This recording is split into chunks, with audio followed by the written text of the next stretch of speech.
Chapter 1291, Smashing the Duan family's shop. However, Mrs. Zhua didn't act. She did not go out for 2 consecutive days after she arrived.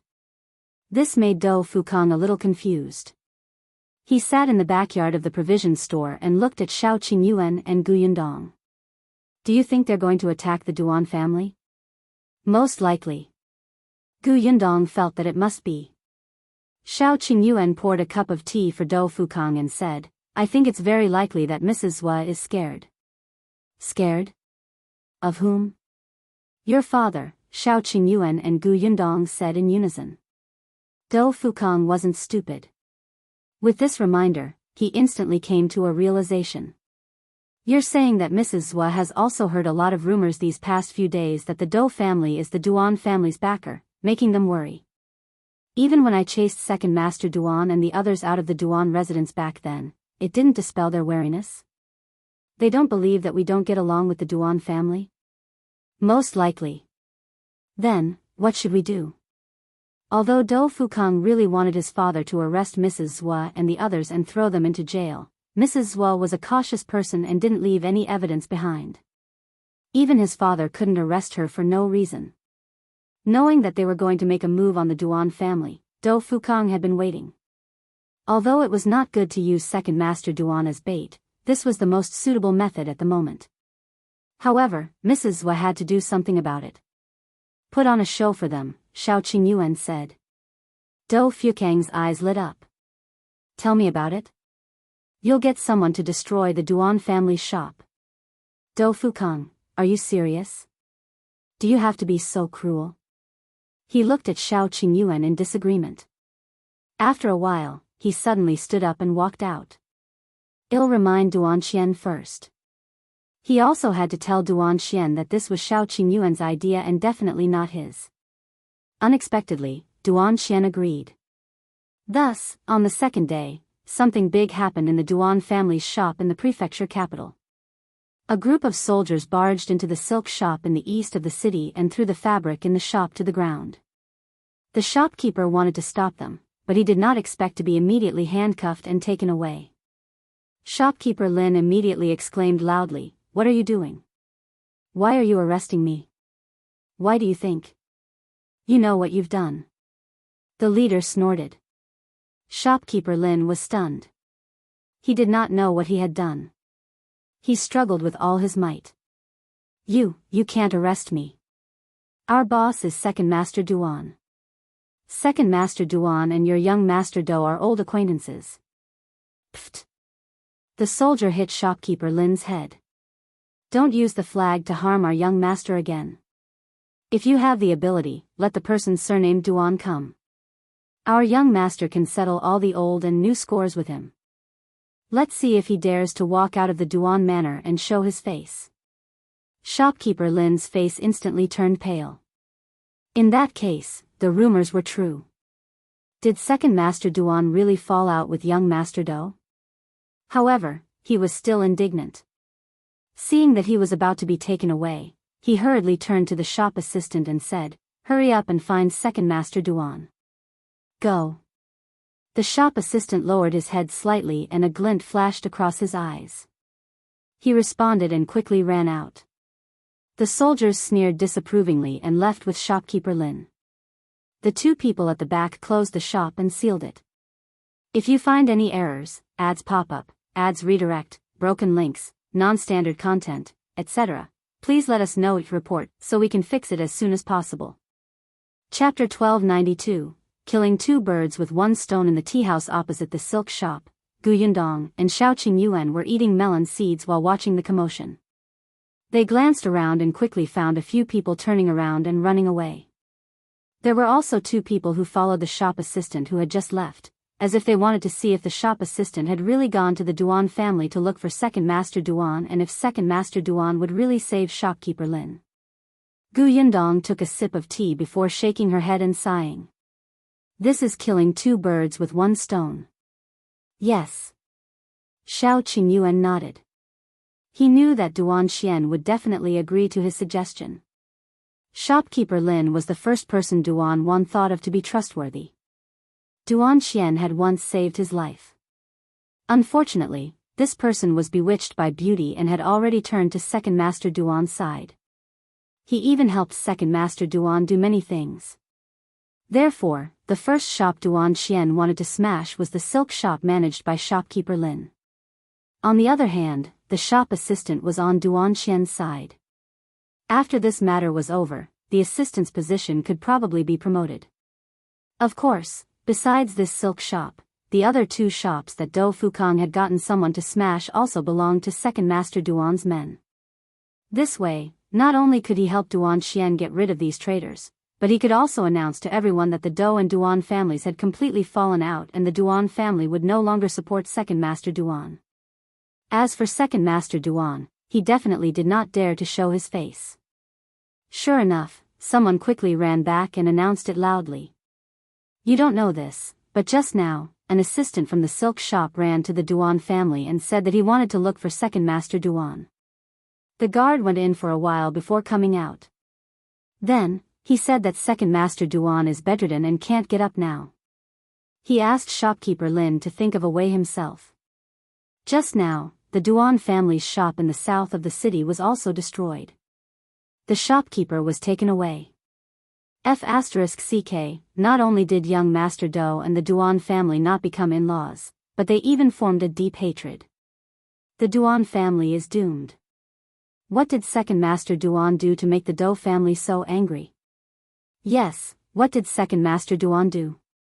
Even Second Master Duan himself could not understand it. He had lied to the Dou family to take credit. However, at least he had contributed a little back then. Even if he did not contribute, he had worked hard.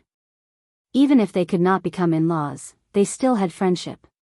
Was there a need to be so ruthless? He did not cause any losses to the Dou family. Moreover, it was eldest brother who helped them back then. The Duan family's shops were originally managed by eldest brother. Wasn't the Dou family afraid that eldest brother would rest with remaining grievances underground if they were so ruthless? However, Second Master Duan did not dare to ask these questions. He did not even dare to step out of the house. Not only him, even Second Aunt Duan and Duan Wen did not dare to go out. The Duan family's shopkeepers were also trembling in fear, afraid that they would be the next person to be captured. However, when they went to the Duan family to ask for ideas, the Duan family refused to see them. Fortunately, after capturing 3 shopkeepers, those people stopped. Only then did everyone heave a sigh of relief. However, immediately after, those merchants who coveted the Duan family began to exert their strength. Even though Duan Qian was behind it and he could not show his face after all and his deterrence was much lower, the Duan family's shops more or less suffered some losses. Duan Qian didn't mind. He could still bear this loss. As long as he dealt with Mrs. Zhua and the others, he could still earn back the money with his ability. Fortunately, the news came soon. Mrs. Zhua and the others couldn't wait any longer and started to take action. If you find any errors, ads pop up, ads redirect, broken links, non-standard content, etc., please let us know it report so we can fix it as soon as possible. Chapter 1293, Duan Wen and her daughter are caught. Although the Duan family did not go out, it did not mean that the people outside could not enter. The Duan family claimed that they were sick, but they were not really bedridden. Duan Wen's temper had become exceptionally bad after she was slapped by Gu Yundong and chased out of the house by Dou Fukang. Second Aunt Duan saw that her daughter couldn't just keep smashing stuff in the room all day, so she could only take her for a walk in the courtyard to take care of flowers and adjust her mood. Then, Duan Wen raised her favorite words until they were half dead. Duan Wen was so angry that she wanted to tear off the flower branches, but Second Aunt Duan stopped her. She originally wanted to ask the gardener and the residents to fix it, but she did not expect the gardener to be sick at this time. Therefore, she could only secretly call someone from outside to try to save the pots of flowers. Mrs. Zhua entered the Duan mansion dressed as a gardener. Second Aunt Duan could not control what happened after that. In short, when she woke up, she and her daughter were already locked in a dark house. The surroundings were dark and terrifying. Second Aunt Duan quickly pushed Duan Wen awake and moved her tied hands. Her face was pale. When Duan Wen woke up and looked up, she happened to see a memorial tablet placed on the table in front of her. On it was written, "The spirit position of Zhuahong, the deceased husband." Ah! Duan screamed and suddenly retreated, knocking second Aunt Duan to the ground. Second Aunt Duan snorted in pain and quickly scolded, "Shut up." However, it was too late. The door was opened and a man with a sullen expression walked in. Their voices stopped abruptly, and they looked up at him with trepidation. "You, who are you? Why did you capture us? Do you want silver? How much do you want? I'll give it to you. Well, give it all to you. Let us go." Liangzi looked down at them from above. His indifference made them tremble with fear. He glanced at them and said, "Don't worry, I'll reunite your family. Before that, do you see the memorial tablet over there? Kowtow and admit your mistake. You owe him that." With that, Liangzi closed the door. The mother and daughter in the house immediately shouted, but it was useless. They were already outside the city. Other than this manor, there was no family here. Liangzi went out to see Mrs. Zhua. Mrs. Zhua took a few steps forward and asked, "How's second Master Duan?" "On the way here." Liangzi hesitated for a moment before saying, "But the second young master of the Duan family went out and we couldn't catch him." Mrs. Zhua frowned, but she soon relaxed. "Forget it. Let's reunite the family of 3 first. Second young Master Duan will join them later." As she spoke, Mrs. Zhua's eyes flashed with madness and bloodlust. Just wait. She would deal with the murderers who killed her husband one by one. So what if it was the Duan family? So what if they could do whatever they wanted in Wanqing Prefecture? In the end, wouldn't they still end up like this? Not only the Duan family, but also the people who had participated in it. She would take revenge. Unfortunately, the helper the Duan family had invited had already left the Qingyuan Prefecture. Otherwise, she wouldn't have targeted the Duan family first. "Have you found Duan yet?" Liangzi lowered his head and said with some self-blame, "It said that she set fire to the Duan family previously and disappeared without a trace. No one knows her whereabouts. The Duan family searched for many days but couldn't find her." Mrs. Zhua smirked. "She's good at hiding. Continue to send people to keep an eye on her. Find her even if she's hiding in a rat hole." "Yes, ma'am." As he spoke, the sound of wheels rolling could be heard from outside. "If you find any errors, ads pop up, ads redirect, broken links, non-standard content, etc., please let us know each report so we can fix it as soon as possible." Chapter 1294, You Implicated Us. Liangzi opened the door and saw 2 people carrying a sack in. Second Master Duan was finally here. Liangzi led the 2 of them to the room where the Duan family's mother and daughter were imprisoned. The 2 people in the room had already lost their strength from shouting. At this moment, when they heard footsteps, they immediately shrank in a corner in fear and looked at Liangzi in horror. Liangzi waved his hand, and the 2 people carrying the sack behind him threw it to the ground. A familiar groan came from inside. The sack was untied, revealing second Master Duan's bruised face. Second Aunt Duan screamed and quickly moved forward. Master, what's wrong? Why are you here too?" Second Master Duan coughed twice. When he saw the mother and daughter, he could not help but widen his eyes. Why are you here too?" "Congratulations, Second Master Duan, on reuniting with your wife and daughter." A low female voice came from outside the door. The 3 people in the room looked up in unison and saw a short woman in men's clothes walk in. She was clearly smiling, but her eyes were ice cold, looking especially frightening. The 3 members of the Duan family quickly huddled together. They looked at the woman in front of them in surprise and asked with a trembling voice, Why did you capture us? Who sent you? Is it General Dou?" Mrs. Zhua couldn't help but snicker. "You think so highly of yourself. If General Dou wants to arrest you, why go through so much trouble? Then who are you?" Mrs. Zhua straightened up and looked to the side. Her cold gaze softened instantly, and there seemed to be thousands of emotions in her eyes. The three members of the Duan family followed her gaze and saw a memorial tablet. Still looking at the tablet, Mrs. Zhua asked softly, "Do you remember him?" Second Master Duan looked at the name carefully. The next moment, his expression changed drastically. He is, it seems that you do remember." Second Master Duan shook his head desperately. He originally did not remember this name. It was just that General Dou had recently appeared in the prefectural city. When he mentioned what happened back then, he recalled it again. Naturally, he also thought of the name of the leader of the human traffickers. The man's name was Hong. Her deceased husband? So this woman, Second Master Duan suddenly gasped. "You want to avenge him? You're finally smarter." Mrs. Zhua smiled. "My late husband has been waiting underground for more than 10 years. He must be very happy to see me kill his enemy." Second Master Duan broke out in a cold sweat.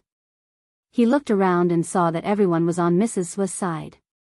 Knowing that it was hopeless for him to escape, he could only admit his mistake and beg for mercy. Mrs. Zhua, I was wrong. Please spare me. Please let us go. I can use other things to compensate you." "How about silver? The Duan family has silver, and they'll give you half." "No, it'll give you everything in the Duan family. It'll give you everything, okay? Please let us go." "Please, Mrs. Zhua, we're innocent. Even if my husband did something wrong, what does it have to do with us? We don't know anything. We're innocent." When Second Master Duan heard this, his expression instantly changed. He pounced over and hit Second Aunt Duan. "What are you saying? I wanted to use all the Duan family's assets to exchange for the lives of our family, but you can't wait to cut ties." Second Aunt Duan's hands were tied and she could not fight back. Duan Wen, who was at the side, bumped her head against Second Master Duan. "Father, Mother is right. You implicated us. If you find any errors, ads pop up, ads redirect, broken links, non-standard content, etc., please let us know your report so we can fix it as soon as possible." Chapter 1295, An Easier Death. Seeing the family of three biting each other, Mrs. Zhua lowered her head and chuckled. No wonder the Duan family fell into Duan Qian's hands. Duan Qian didn't even beg for mercy when he was chased by us to the point of jumping into the river. You guys, on the other hand, have internal strife before I even said what to do. He. Second Master Duan and the other two suddenly stopped. Suddenly, he seemed to have thought of something and hurriedly said loudly, "Yes, Duan Qian. What happened more than 10 years ago was done by my brother. It was Duan Qian's father who was investigating your husband. He was also the one who sent me a letter to find someone to save him. There's also young Master Dou." Second Aunt Duan immediately shouted. "At that time, young Master Dou was kidnapped by your husband. He was the first to escape and even reported it to the officials. Your husband was sentenced to be beheaded because of the Dou family." Duan Wen also shouted from the side, "Yes. At that time, Duan Wen accidentally saw young Master Dou. Young Master Dou asked her for help, so she ran back to look for my uncle and asked him to report it to the officials. The family spoke at once, spitting out all the credit they had claimed." Mrs. Zhua and Liangzi's expressions changed slightly, as if they hadn't expected this to be the truth. Previously, they had investigated the Duan family and knew that it was because of the Duan family's interference that her husband was caught and beheaded. Therefore, she hated the Duan family to the core and wanted everyone in the Duan family to die. However, she did not know that the person who had played a big role was actually Duan Wen, whom they had yet to find. Also, young Master Dou, the Dou family. Mrs. Zhua's expression instantly turned ugly. She had already lost several people because of Duan Qian. If she went against the Dou family, she would have no chance of winning at all.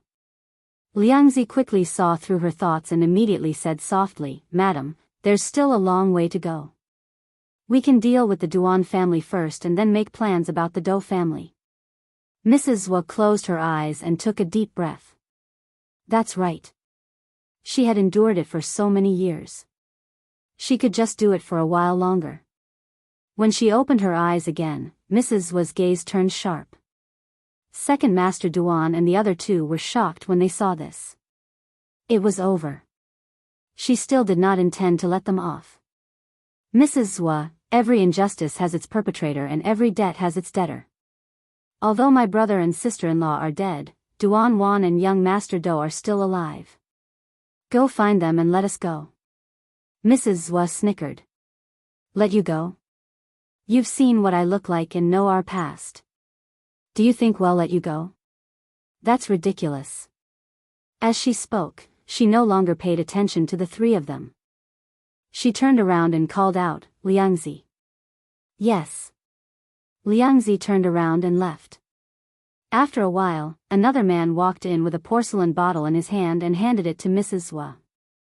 Mrs. Wa said, I don't want to dirty my hands, and I don't want my late husband to see you bleeding from your 7 orifices, lest you scare him. So, I've picked an easier way for you to die.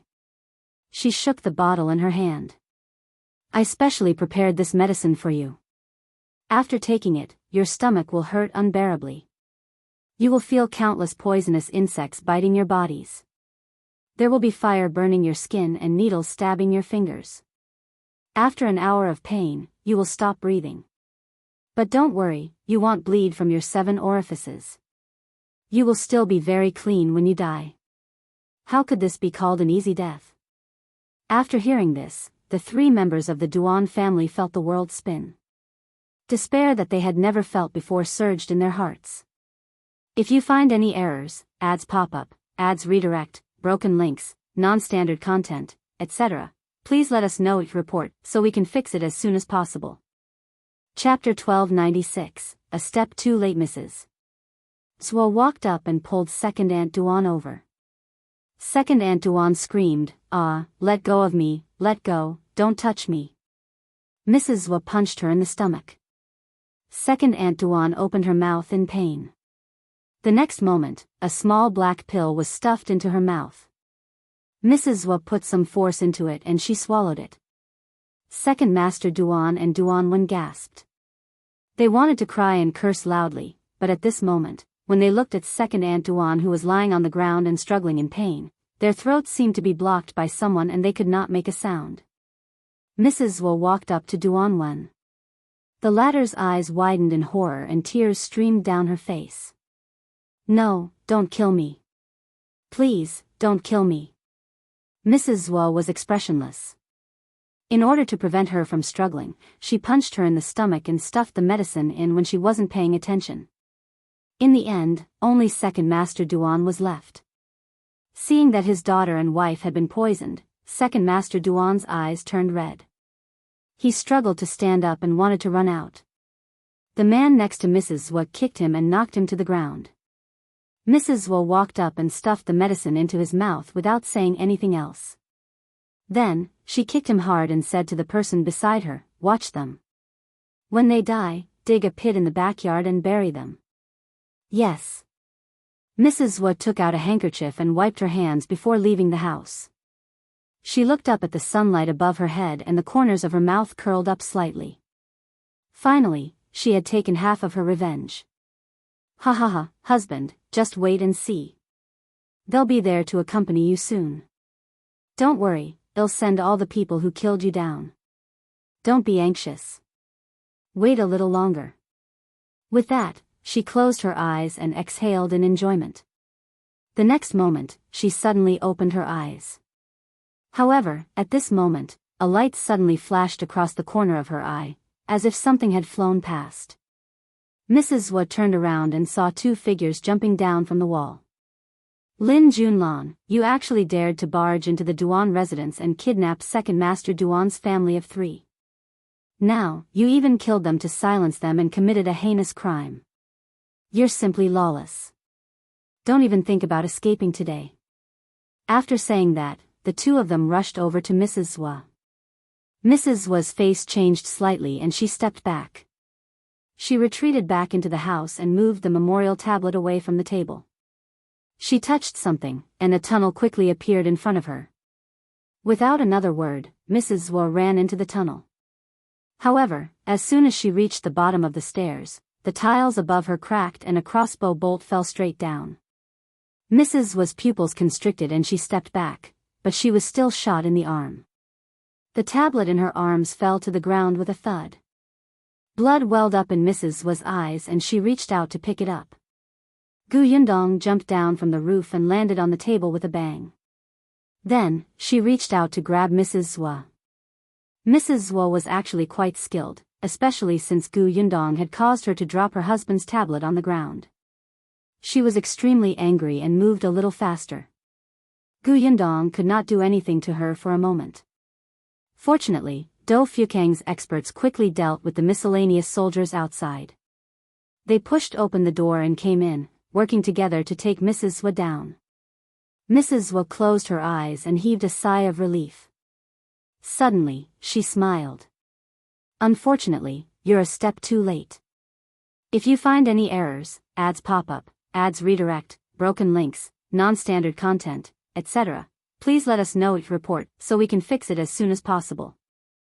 Chapter 1297, still wanting retaliate against Yundong. As she spoke, Mrs. Wu looked at the three people on the ground. Dou Fukang's expression changed slightly. He hurriedly instructed his subordinates, carry the three of them away first and find a doctor to treat them. Yes. Soon, someone hurriedly took the three Duan family members away. Mrs. Wu was still smiling. What's the point of taking them away now? There's no antidote for my poison. Even if you want to make an antidote now, they won't be able to stay alive for that. Ha ha ha ha. Dou Fukang's face was ashen. Lin Junlan, now that the evidence of your murder is conclusive, what else is there to say? There's nothing to say. Dou Fukang frowned. Take her away. His subordinates immediately grabbed Mrs. Wu and left, including the rest of the people in the manor. They were all captured in one fell swoop. However, one person was missing. Mrs. Wu was relieved to see that he was not among them. She smiled as if nothing had happened to her.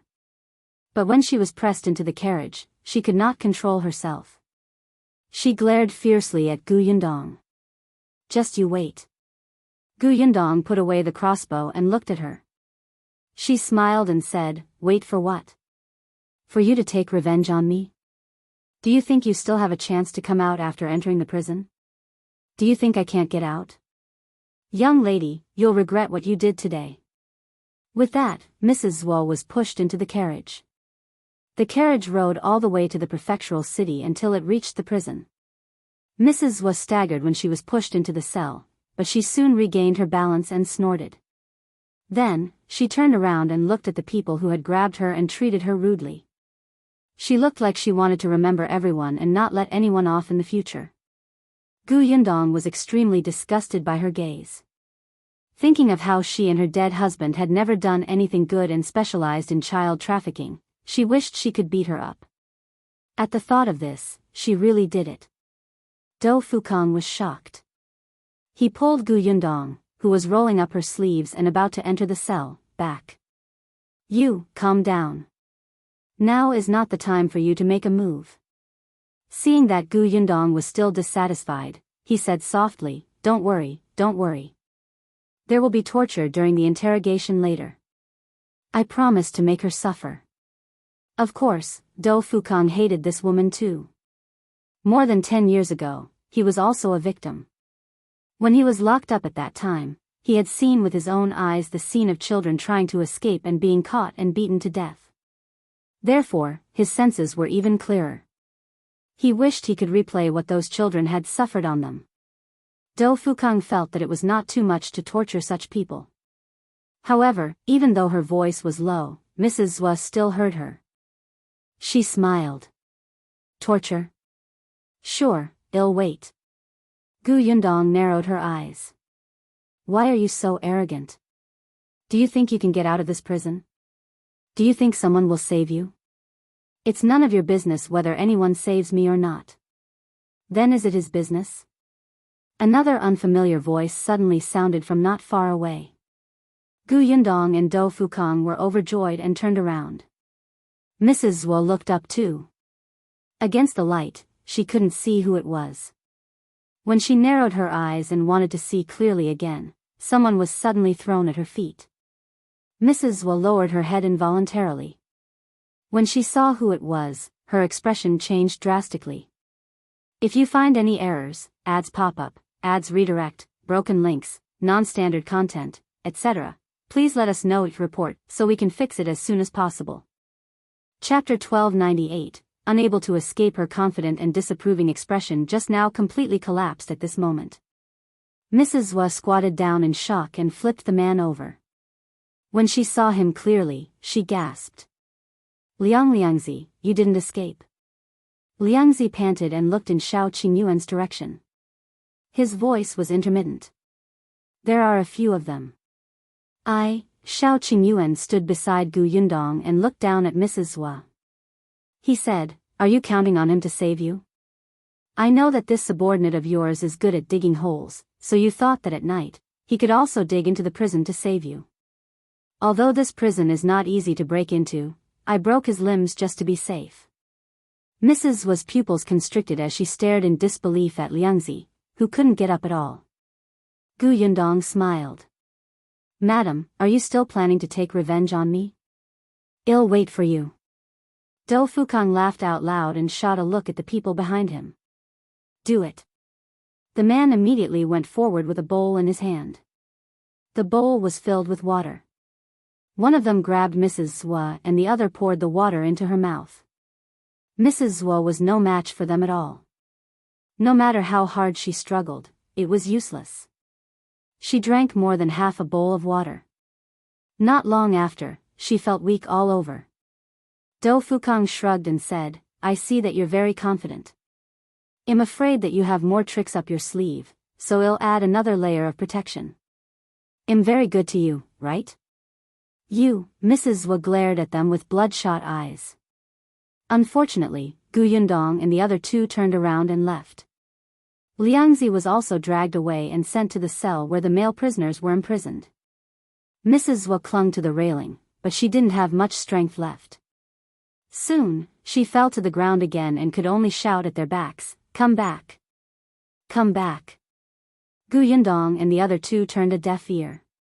When they walked out of the cell, the three of them let out a sigh of relief. We've finally caught this malignant tumor. It's all thanks to your help today, Dou Fukang said. Shao Qingyuan shook his head and looked at the guards behind Dou Fukang. It's all thanks to Lord Dou. To be honest, even if the few of them joined forces and considered every possibility, the lack of manpower was the greatest disadvantage. General Dou was short of manpower, but he had given them a few capable guards. Otherwise, Shao Qingyuan would not have been able to pursue Liangzi so smoothly. This Liangzi was indeed very skilled. No wonder Duan Qian had suffered such a huge loss at his hands even with his guards. Moreover, Liangzi was good at digging holes. If not for the fact that he was not in Qingyuan Prefecture more than 10 years ago and that Zhou Hong was beheaded not long after he was captured, the man would probably have been saved. I'll leave the interrogation to you, Shao Qingyuan said. Dou Fukang raised his eyebrows. Don't worry. Not many people can withstand my father's interrogation. His father should be almost done with the matters at hand, and could take the time to help interrogate them. He thought that they should be able to dig out a lot of things from these people. Right, he had to report the situation to the prefecture magistrate, who was originally in charge of capturing the human traffickers. It was only because this matter involved his family that the prefecture magistrate handed it over to Dou Fukang. After the matter was settled, he had to give an explanation. Gu Yundong nodded. All right, let's go and see Second Master Duan and the rest. If you find any errors, ads pop up, ads redirect, broken links, non-standard content, etc., please let us know each report so we can fix it as soon as possible. Chapter 1299, Duan Qian and Second Master Duan meet. Hence, the two sides parted ways. Dou Fukang brought a few guards and hurried to the backyard of the government office. Gu Yundong and Shao Qingyuan went to Huimin Medical Center. Second Master Duan and the rest were sent there. When they arrived at Huimin Medical Center, they saw Shao Wen coming out. Shao Wen heaved a sigh of relief when he saw them. How is it? Yundong asked. Shao Wen shrugged. It's fine. Young master's medicine only makes their stomachs hurt for a while. It's not fatal. It's just that they're still unconscious now. They'll be fine when they wake up later. They would probably be a little frightened. That's right. Mrs. was lethal poison had been switched long ago. The poison she had fed Second Master Duan was developed by Shao Qingyuan. Although it looked the same on the outside, the effects were worlds apart. However, Shao Qingyuan was very curious about Mrs. was poison. He was thinking about studying it when he was free to see what ingredients were in it, if it was really incurable, and if it would take an hour to kill the target as she said. As he pondered, he walked towards the backyard of Huimin Medical Center. Second Master Duan's family of 3 lay on the bed together, looking peaceful. Yundong wanted to laugh. She did not have a good impression of the 3 Duan family members, but it was still up to Duan Xian to decide how they wanted to deal with this matter. Speak of the devil. Tong Shuitao brought Duan Xian and his sister over. Duan Xian had almost recovered, but today was the first time he had stepped out of the Dou residence. After all, Mrs. Zhua and the others had been caught, so there was no need for him to hide anymore. Upon seeing second uncle Duan and the other 2, Duan Xian's eyes turned cold. He said to the servants of the Duan residence behind him, "Carry them home first." Yes. After the 3 of them were carried away, Duan Xian turned around and invited Shao Qingyuan and the others to the Duan residence as guests. Yundong waved her hand. You've just returned to the residence. There must be many things to deal with at home. Let's talk about it another day. Duan Xian thought about it and agreed. Second uncle had been torturing the Duan residence these days. It was time to reorganize it. Hence, he did not force her and brought Duan Wan into the carriage. Unexpectedly, just as he went up, Second Master Duan was jolted awake. The moment he opened his eyes, he suddenly met Duan Xian's cold eyes. He immediately gasped and was so shocked that he could not even speak. After a while, he muttered, "I'm indeed dead." Then his head lolled and he closed his eyes again. Duan Wan sneered. So what if you're dead? My brother is still alive and well. Second Master Duan suddenly opened his eyes again. He looked at Duan Wan and then at Duan Xian, but the shock on his face intensified. Immediately after, Duan Xian's cold voice sounded in his ears. Second uncle, don't faint again. When we go back, we have to settle our scores. Ah, Second Master Duan suddenly screamed. He wasn't dead. He really wasn't dead. Not only was he not dead, he was back. If Duan Xian was with Duan Wan, then all the things Second Master Duan had done would be known. No, wasn't he poisoned by Mrs. Zhua? What was going on now? Second Master Duan's mind was filled with messy thoughts. In the end, he couldn't take it and fainted again. Duan Xian, Yundong and Shao Qingyuan heard Second Master Duan scream from outside. They looked at each other, shrugged, and smiled. We're almost done here. It's time for us to prepare to go to the capital. They couldn't wait. If you find any errors, ads pop up, ads redirect, broken links, non-standard content, etc., please let us know each report so we can fix it as soon as possible. Chapter 1300, Yundong's shock. However, on the 3rd day after Mrs. Zhua was arrested, Dou Fukang came to them with a confession. After entering the backyard of the provision store, he immediately poured a glass of water for himself. I told you that my father would definitely be able to pry open these people's mouths. He pointed at the paper on the table. This was all stated by Mrs. Zhua's gang. I really didn't expect there to be so many people.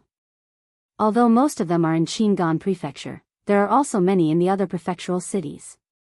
Furthermore, they even accept those fiendish outlaws. Yundong took the list from the table.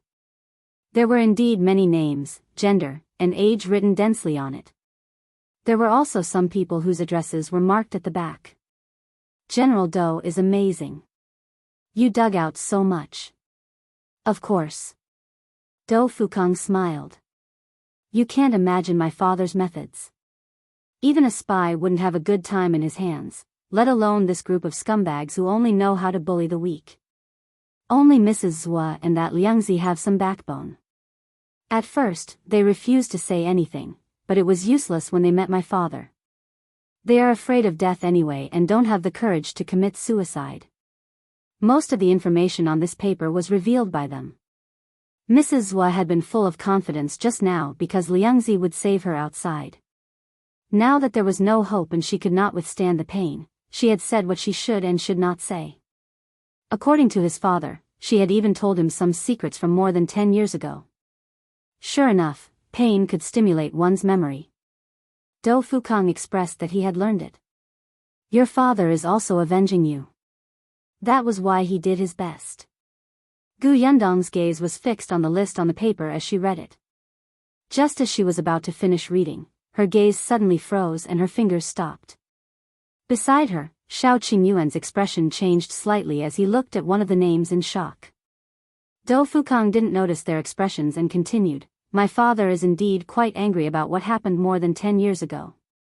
During the investigation at that time, many children were killed by them. Therefore, when he tortured them, he was really ruthless. So, sister-in-law, you don't have to worry that Mrs. Zhua and the others weren't taught a good lesson. You should feel more or less satisfied. Do you think, halfway through his sentence, he realized that something was wrong with the two of them? Why did they not even blink when they stared at the paper? Dou Fukang waved his hand in front of them. What's wrong with you two? Gu Yundong suddenly came back to her senses and looked at Shao Qingyuan in disbelief. What's going on? Is there a problem with this list? Gu Yundong exhaled slowly and pointed at a name on it. Was this person once in cahoots with Mrs. Zhua? Dou Fukang tilted his head and looked over. Li Fashing from Yongfu Village in Fengkai County. Fengkai County, Yongfu Village? Dou Fukang suddenly looked at them. By the way, you guys are from Yongfu Village in Fengkai County. Then this person knows you guys? More than that. Gu Yundong narrowed her eyes and reached out to hold Shao Qingyuan's hand. Her voice was low and filled with hatred. This person is Shao's grandfather. No, I shouldn't say grandpa. He was the one who carried brother Shao away when he was still young. Dou Fukang was stunned. Qingyuan, weren't you originally from Yongfu Village? Taken away? So he wasn't a child born and raised in Yongfu Village? This Li Fasheng. If you find any errors, ads pop up, ads redirect, broken links, non-standard content, etc., please let us know each report so we can fix it as soon as possible. Chapter 1301, Old Li's Identity. Shao Qingyuan suddenly stood up. Who did you get this name from? I want to know about Li Fasheng. If Old Man Li was once a member of this gang, then it was possible that he had been carried away by this group of people.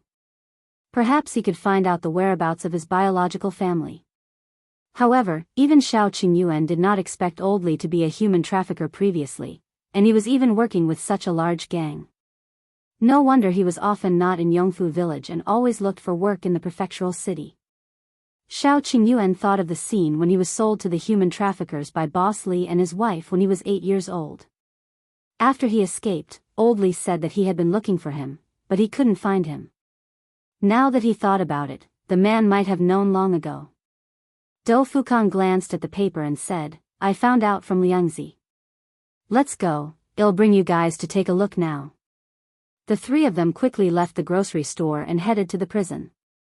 Liangzi had been tortured yesterday. He was in a better state today, but he was still covered in injuries and looked very miserable. His limbs had already been reattached. According to Dou Fukang, Liangzi had requested it himself. He would only confess after his limbs were reattached. General Dou got someone to treat him. This gave Liangzi some hope and made him feel that he could escape, and that he did not have to risk his life to protect the secret. In the end, Liangzi really confessed a lot. However, the guards in this cell had been replaced by General Dou's men. If Liangzi wanted to escape, he had to see if they allowed it. Shao Qingyuan and the other two stood at the corner of the cell and looked at the huddled figure from afar. Dou Fukang said, "I'll get someone to ask. We can just listen here." Shao Qingyuan nodded. Yundong held his hand tightly and refused to let go. Soon, someone entered and walked to Liangzi's side. Liangzi heard the footsteps and raised his eyes slightly. He was still lying motionless on the straw. He only asked weakly, "Is there anything else you want to ask? Among the people you recruited previously, was there a person called Li Fashing from Yongfu village?" Liangzi frowned and seemed to think for a long time before replying, "Did I mention him? I was stupid.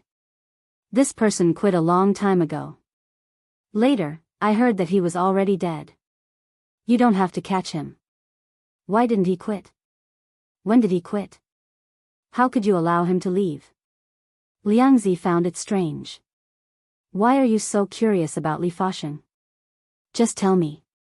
You don't have to know anything else." Liangzi secretly curled his lips and sneered. This time, he was silent for a long time, as if he was recalling what happened back then. After a long time, he slowly began to speak. Shao Qingyuan and the others were standing not far away. They had sharp ears and eyes, so although Liangzi's voice was a little low, they could still hear him clearly. "Li Fasheng. I think he quit 20 years ago." As for why he was allowed to leave, Liangzi laughed. "Because he walked this path with Boss Sua. When we first did this, it was just him and Boss Sua. He didn't want to do it anymore. As long as Boss Sua agreed, no one dared to stop him." Shao Qingyuan and the others were stunned. Old Li was actually a leader? If Sua Hong had not died, he would already be in his 50s. In that case, old man Li was only a few years older than him. It was indeed possible for them to collaborate to commit a crime. If you find any errors, ads pop up, ads redirect, broken links, non-standard content, etc., please let us know each report so we can fix it as soon as possible. Chapter 1302, Shao Qingyuan was stolen. Liangzi continued, "It's a pity that although Li Fashing and Boss Sua did it together, he's not bold enough or smart enough. He's not popular. Therefore, after Sua Hong nurtured many people under him, Li Fashing's position became more and more awkward. Perhaps because he knew that he wouldn't get much benefits if he continued, and he might become more and more marginalized in the future, Li Fashing found an opportunity and left their group. Boss Sua was more or less concerned about their past friendship, so he did not stop them." The person who asked narrowed his eyes. What opportunity did Li Fashing find? Well, Liang was silent for a moment before saying, "He stole a child and said that the child's family was his enemy. He wanted to raise the child and let him kill his biological parents."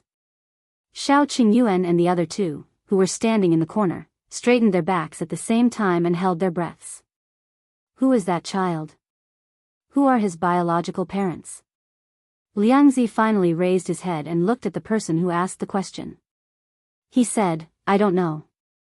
I only know that the child was stolen from the capital. At that time, Li Fasheng and I went to the capital together. That day happened to be the night of the Mid-Autumn Festival. There was a lantern festival in the capital. There were people crowded on the street. Li Fasheng and I wanted to take the opportunity to do something." He seemed to be recalling something and said slowly, "At that time, the two of us were staring at the people coming and going on the street. Suddenly, we saw a young couple. When Li Fasheng saw them, his gaze became very scary, as if he wanted to rush over and kill them. He was especially ferocious. I was shocked. Then, Li Fasheng asked me for help. He said that he wanted the child in his wife's arms and asked me to help steal it. After all, he's only a farmer and only had brute force. Actually, I knew that he wanted me to kill that couple." How was that possible? Why would I kill two people who didn't look like people to be trifled with for him? Li Fasheng also knew that it was impossible, so he made a deal with me to steal the child. Li Fasheng promised me that as long as I gave him the child, he would give me all the treasures he had obtained in the past few years. I know he's rich, especially rich. He hid all his money in one place, but he was actually willing to give me such a large sum of money. It can be seen how much he hated this couple." The person who asked the question was silent for a moment before speaking again. Do you know what hatred Li Fashing had for that couple? Liangzi looked up at the top of the cell. I don't know. What's the status of that couple? Liangzi suddenly looked at him with a faint smile. You seem to be very curious about Li Fashing. Why?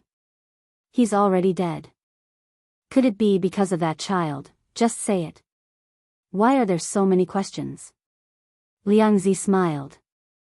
It was a little too much and pulled at the wound on his face. It hurt so much that he snorted before replying in a low voice, I don't know the identity of that couple. After stealing the child, we didn't stay in the capital anymore. We directly left the city and ran far away. You don't know the identity of the couple?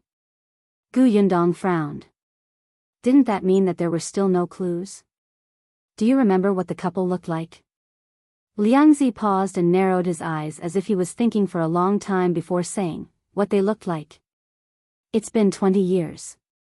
How can I still remember what they looked like? After a pause, he continued, I just vaguely remember that the two of them were good-looking. They were a perfect match. If you find any errors, ads pop up, ads redirect, broken links, non-standard content, etc., please let us know each report so we can fix it as soon as possible. Chapter 1303, Special Bracelet, what else? The person who asked the question frowned. This range was too wide. There were many good-looking couples in the world. What was the use of saying this? Also, Liangzi pondered for a moment. By the way, the wife was wearing a very special silver bracelet on her wrist. There's a leaf on one side of the bracelet and a small bead on the other. Coincidentally, the small bead could be pressed into the leaf with a light clasp. That child especially liked to grab this bracelet with his hand, so I have some impression. Yundong, who was not far away, hurriedly asked someone to bring a brush and paper over. She drew the bracelet according to Liangzi's words. The bracelet was a little strange, but Yundong still handed the drawing to the person who asked. Liangzi looked at the picture and then at the corner. He smiled. There seems to be something missing. He thought for a while and suddenly frowned. Oh right, there were 3 different colored tassels in the middle. The child must have seen that and went to catch it. Yundong was speechless. She suspected that Liangzi was lying. However, she still drew the tassels on the original bracelet. This time, the bracelet was even stranger. This time, Liangzi nodded. That's about it. Yundong looked at the drawing on the paper and exchanged glances with Shao Qingyuan. The guy had already asked enough questions and knew that they had met the couple on that street. Moreover, if what Liangzi said was true, that couple must have doted on Shao Qingyuan a lot. Yundong was willing to believe that. The 3 of them walked out of the cell. Dou Fukang asked curiously, do you think what he said is true? Could he be lying to us? When you torture him again, just say that he lied and beat him up to see if he will change his confession, Shao Qingyuan suggested. Dou Fukang couldn't help but give him a thumbs up. How ruthless. It's fine. Compared to him, I'm already considered kind. Dou Fukang thought about it and felt that it made sense. With Liangzi's evil deeds, it wouldn't be too much to punish him a few times physically. Besides, compared to Liangzi, Shao Qingyuan was a victim. He had been stolen by Liangzi. After taking a few steps, Yundong suddenly reminded Dou Fukang, I see that Liangzi has been lying motionless on the straw pile. Is there something wrong? Dou Fukang was stunned. You suspect that he dug a hole down there? He instantly stopped in his tracks. I'll go back and take a look. Then, he hurriedly walked into the cell. After a while, he came out again with a relaxed smile on his face. He waved at Yundong. It's okay. He can't escape. But you're right. The guard said that he did dig a hole. However, digging a hole was useless. This cell was different from ordinary cells. You could not dig out at all. No wonder General Dou reattached Liangzi's limbs without hesitation. Yundong stopped paying attention and went to a silver shop with Shao Qingyuan. He got someone to make a silver bracelet according to the blueprint. The boss of the silver shop asked them to come and collect it 2 days later. He guaranteed that it would be exactly the same as the drawing on the blueprint. Even if it was different, it could be changed. Only then did Gu Yundong and Shao Qingyuan leave. 2 days later, they obtained the silver bracelet from the silver shop. How should she put it? Although it was a little strange when drawn, it was fun after it was made. Gu Yundong held the silver bracelet in her hand and turned to look at Shao Qingyuan. The latter also looked at the bracelet, and something flickered in his eyes. If you find any errors, ads pop up, ads redirect, broken links, non-standard content, etc., please let us know it report so we can fix it as soon as possible. Chapter 1304, Liangzi is dead. Brother Shao, your mother must have doted on you. The bracelet was not pretty, but its color attracted the attention of children. Perhaps big brother Shao's mother had specially given him such a silver bracelet. Shao Qingyuan's gaze was complicated. He took the bracelet and remained silent for a long time. After a long time, he said, let's set off for the capital tomorrow. Gu Yundong's eyes lit up. This was the first time Shao Qingyuan had taken the initiative to look for his parents. She felt that the confusion in his heart had disappeared. Gu Yundong grabbed his hand and nodded heavily. All right, well, leave tomorrow. Let's go back first and buy a ship ticket at the docks. The two of them seemed to instantly be in a good mood. The gloominess in their hearts dissipated bit by bit, and even their footsteps became very light. They went to the docks to reserve a passenger ship. They had already talked to the person in charge here beforehand. Moreover, they had come with Do Fukong at that time and asked about the price, the time to leave the ship, and some things to take note of. Now that they had come again, it was not so troublesome. They quickly decided on the time to come to the docks tomorrow and paid the deposit on the spot. The person in charge knew that they were related to young Master Do, so he did not dare to cheat them. In addition, the two of them were generous and rewarded them with silver. Therefore, he added a few more words to remind them to prepare the medicine and food for seasickness. Before Gu Yundong and the rest left, he even gave her a simple map of the river that he had drawn. On it, he marked where the ship would pass, when it would dock, and how long it would be suitable for resupply. It was extremely thoughtful. Gu Yundong went back and began to prepare. Then, she heard a piece of news not long after. Liangzi is dead? It was obvious that that person had a strong desire to live. Why did he suddenly die? Shao Qingyuan nodded. He was poisoned to death. Gu Yundong could not understand. Under General Dou's watch, could anyone sneak in and poison the beam?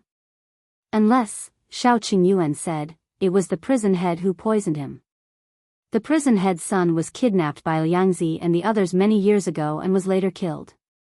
When the prison head heard Liangzi's confession, he had hatred in his heart. Now that General Dou was almost done with the torture, Liangzi no longer had any useful value. When he was delivering food to Liangzi, he poisoned the food and personally avenged his son. Gu Yundong sighed when he heard this. This was probably what it meant to commit evil and bring about self-destruction. What about Mrs. Zhua? Mrs. Zhua is in the women's prison.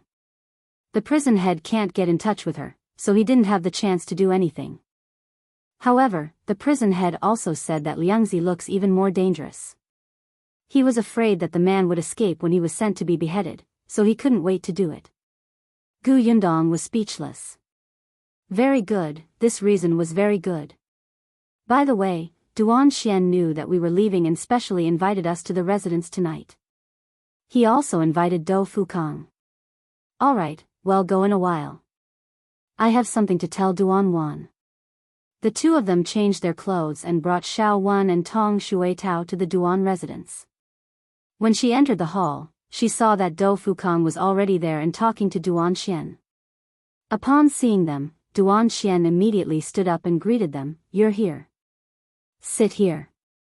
Duan Wan quickly came over and pulled Gu Yundong aside to talk. Unexpectedly, the first thing she said was a heavy bomb. Gu Yundong was shocked. If you find any errors, ads pop up, ads redirect, broken links, non-standard content, etc., please let us know it report so we can fix it as soon as possible. Chapter 1305, the end of second Master Duan's family. Duan Wen married old Master Zheng, Duan Wan said. Gu Yundong's hand, which had just picked up the pastry, froze. After a while, she asked softly, really?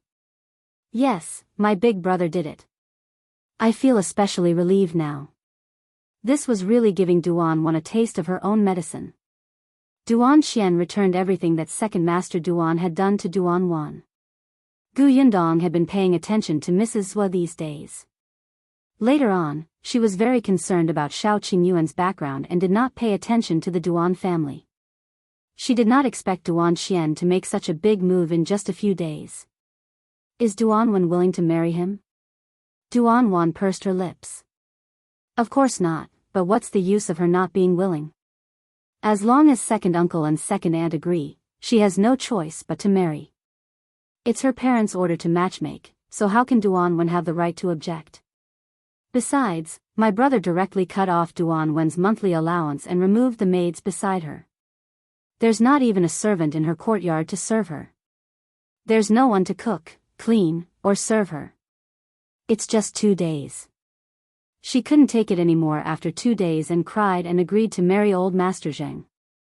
Although old Master Zheng was old and had many concubines, and the Zheng family was not as rich as the Duan family, at least she would have food, drinks, and people to serve her.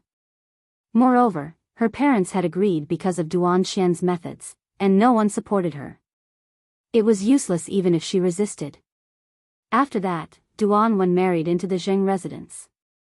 But Gu Yundong did not need to think to know that Duan Qian would definitely focus on suppressing the Zheng residents in the coming days. Back then, old Master Zheng had also participated in the incident that destroyed Duan Wan's innocence. How could Duan Qian let him off? What about second Master Duan and his wife? My brother sent them back to the hometown. The Duan family's hometown was in the countryside and was very remote. There was naturally no one to serve second Master Duan and his wife. From now on, they would have to earn money and spend whatever they earned to eat and drink. The two of them were used to living a comfortable life. In the future, they would have to do everything themselves. One could imagine how bitter their lives would be. Especially in front of Mrs. Zhua, the two of them had fallen out and fought on the spot. That incident was like a thorn between the husband and wife, and it would stir up trouble from time to time. The two of them would probably have a lively life in the future. Where's second young Master Duan? Duan Wan sighed. Second young Master Duan was still young and did not know about these things from the beginning to the end. After knowing what his parents and sister had done, he was greatly shocked and locked himself up in the house for a few days. When he came out, he asked to go to the countryside with his parents. However, second Master Duan and his wife did not agree. The two of them still doted on their only son. They begged Duan Qian to let second Master Duan off and let him continue to stay in the Duan family and study. Duan Qian actually had a good relationship with his cousin. The other party was only 12 or 13 years old and did not have any bad intentions. He was just a little playful and did not care about many things in the family. Therefore, Duan Qian agreed to let his cousin stay in the prefectural city. However, he had set up another courtyard for him to stay in so that he could study in peace. If the cousin became capable in the future and wanted to bring his parents back, Duan Qian would not object. Gu Yundong did not comment on Duan Qian's way of handling the matter. She believed that after this incident, Duan Qian would definitely be more cautious. Gu Yundong avoided this topic and was about to tell Duan Wan about the shop. Unexpectedly, Duan Wan suddenly blushed and whispered something into her ear. If you find any errors, ads pop up, ads redirect, broken links, non-standard content, etc., please let us know it report so we can fix it as soon as possible. Chapter 1306, Duan Wan is engaged. Gu Yundong choked on his own saliva. Ahem, what did you just say? Duan Wan pushed her. Don't pretend you didn't hear me. I just feel very surprised. Gu Yundong blinked and silently turned his head to look at Dou Fukong, who was sitting not far away. This guy actually came to the Duan residence to propose marriage, and he even proposed to Duan Wan. Duan Wan saw her looking over so blatantly and hurriedly turned her face back. Don't look around. I don't want to look around either. I couldn't help it, right? Gu Yundong retracted her gaze and nudged her gently. She asked, what did he say? He just thinks I'm great. Gu Yundong was speechless. Just like that? However, looking at Duan Wan's expression, it wasn't like she didn't have feelings for Dou Fukong. That's right. Dou Fukong was a handsome man. He was talented in both civil and military matters. He was also warm-hearted and loyal. Although he had married a wife before, that wife had passed away in a year due to poor health. However, for a family like the Dou family, even if he were to remarry, there would still be many people who would crush his doorstep. If Dou Fukong wanted to marry Duan Wan, he would definitely be sincere. However, Gu Yundong was still a little worried. Have you understood the Dou family's situation? I've heard that the Dou family is a military family. The Dou family's people have straightforward tempers and there aren't many twists and turns. They also don't have as many rules as those aristocratic families. I heard that young Master Dou's sister-in-law has even been to the battlefield before. Therefore, even though I'm a businesswoman, the Dou family doesn't mind. Gu Yundong did not say anything else. Duan Qian should have considered these questions. She teased Duan Wan, then I'll congratulate you here, but I won't have the chance to attend your wedding. Shall I give you a gift in advance? What gift? Duan Wan was very curious. She was looking forward to it. The corners of Gu Yundong's mouth twitched. She said, I don't have one now. I didn't know that you had decided on it. Before I leave tomorrow, I'll get someone to hand it to you. You don't need to leave it to me. I'll send you to the dock tomorrow, Duan Wan said. Then she suddenly lowered her head and said disappointedly, I can't bear to see you go. Gu Yundong found it funny. She recalled their hostile gazes when they first met. Now, it was rare for them to sit here and talk. She changed her mind and told her about the shop. Duan Wan had to prepare for her wedding and could not find time in a short period of time. However, Gu Yundong did not intend to let her open the shop now. After dinner, Gu Yundong and Shao Qingyuan returned to the provision store. They were now living in the backyard of the provision store. Knowing that they were leaving, Grandpa Yu and the rest could not bear to leave. At this moment, they began to busy themselves in the kitchen to prepare the food they needed to bring along on the way. Gu Yundong did not know whether to laugh or cry. However, this was Grandpa Yu and the rest's kind intentions. She could not bear to let them down. The next morning, Grandpa Yu and Uncle Yu personally sent Gu Yundong and the rest to the pier. Just as they were saying goodbye, Duan Qian and the other two came over. Gu Yundong held a long box in her hand and stuffed it into Duan Wan's arms. This is your wedding gift. Keep it well and look at it when you get back. Okay. Duan Wan couldn't help but tear up. She didn't like this kind of parting scene. It wasn't easy for her to have such a close friend, but she didn't expect that her friend would leave after spending a few days with her. If you find any errors, ads pop up, ads redirect, broken links, non-standard content, etc., please let us know each report so we can fix it as soon as possible. Chapter 1307, Gu Yundong's gift. Gu Yundong patted her shoulder. I'll visit you when I return from the capital. You have to receive us well then. Definitely. Gu Yundong then looked at Duan Qian and Dou Fukong. The two of them had finished talking to Shao Qingyuan. In the end, she only said, take care. Have a safe trip. Gu Yundong and Shao Qingyuan nodded at them and turned to walk towards the ship. Their carriage could not be transported over together. Although this passenger ship was big, the carriage took up too much space. Such a passenger ship would not allow guests to bring it over, so the carriage could only stay in Wanqing Prefecture for the time being. They had to let the Yu family take care of it.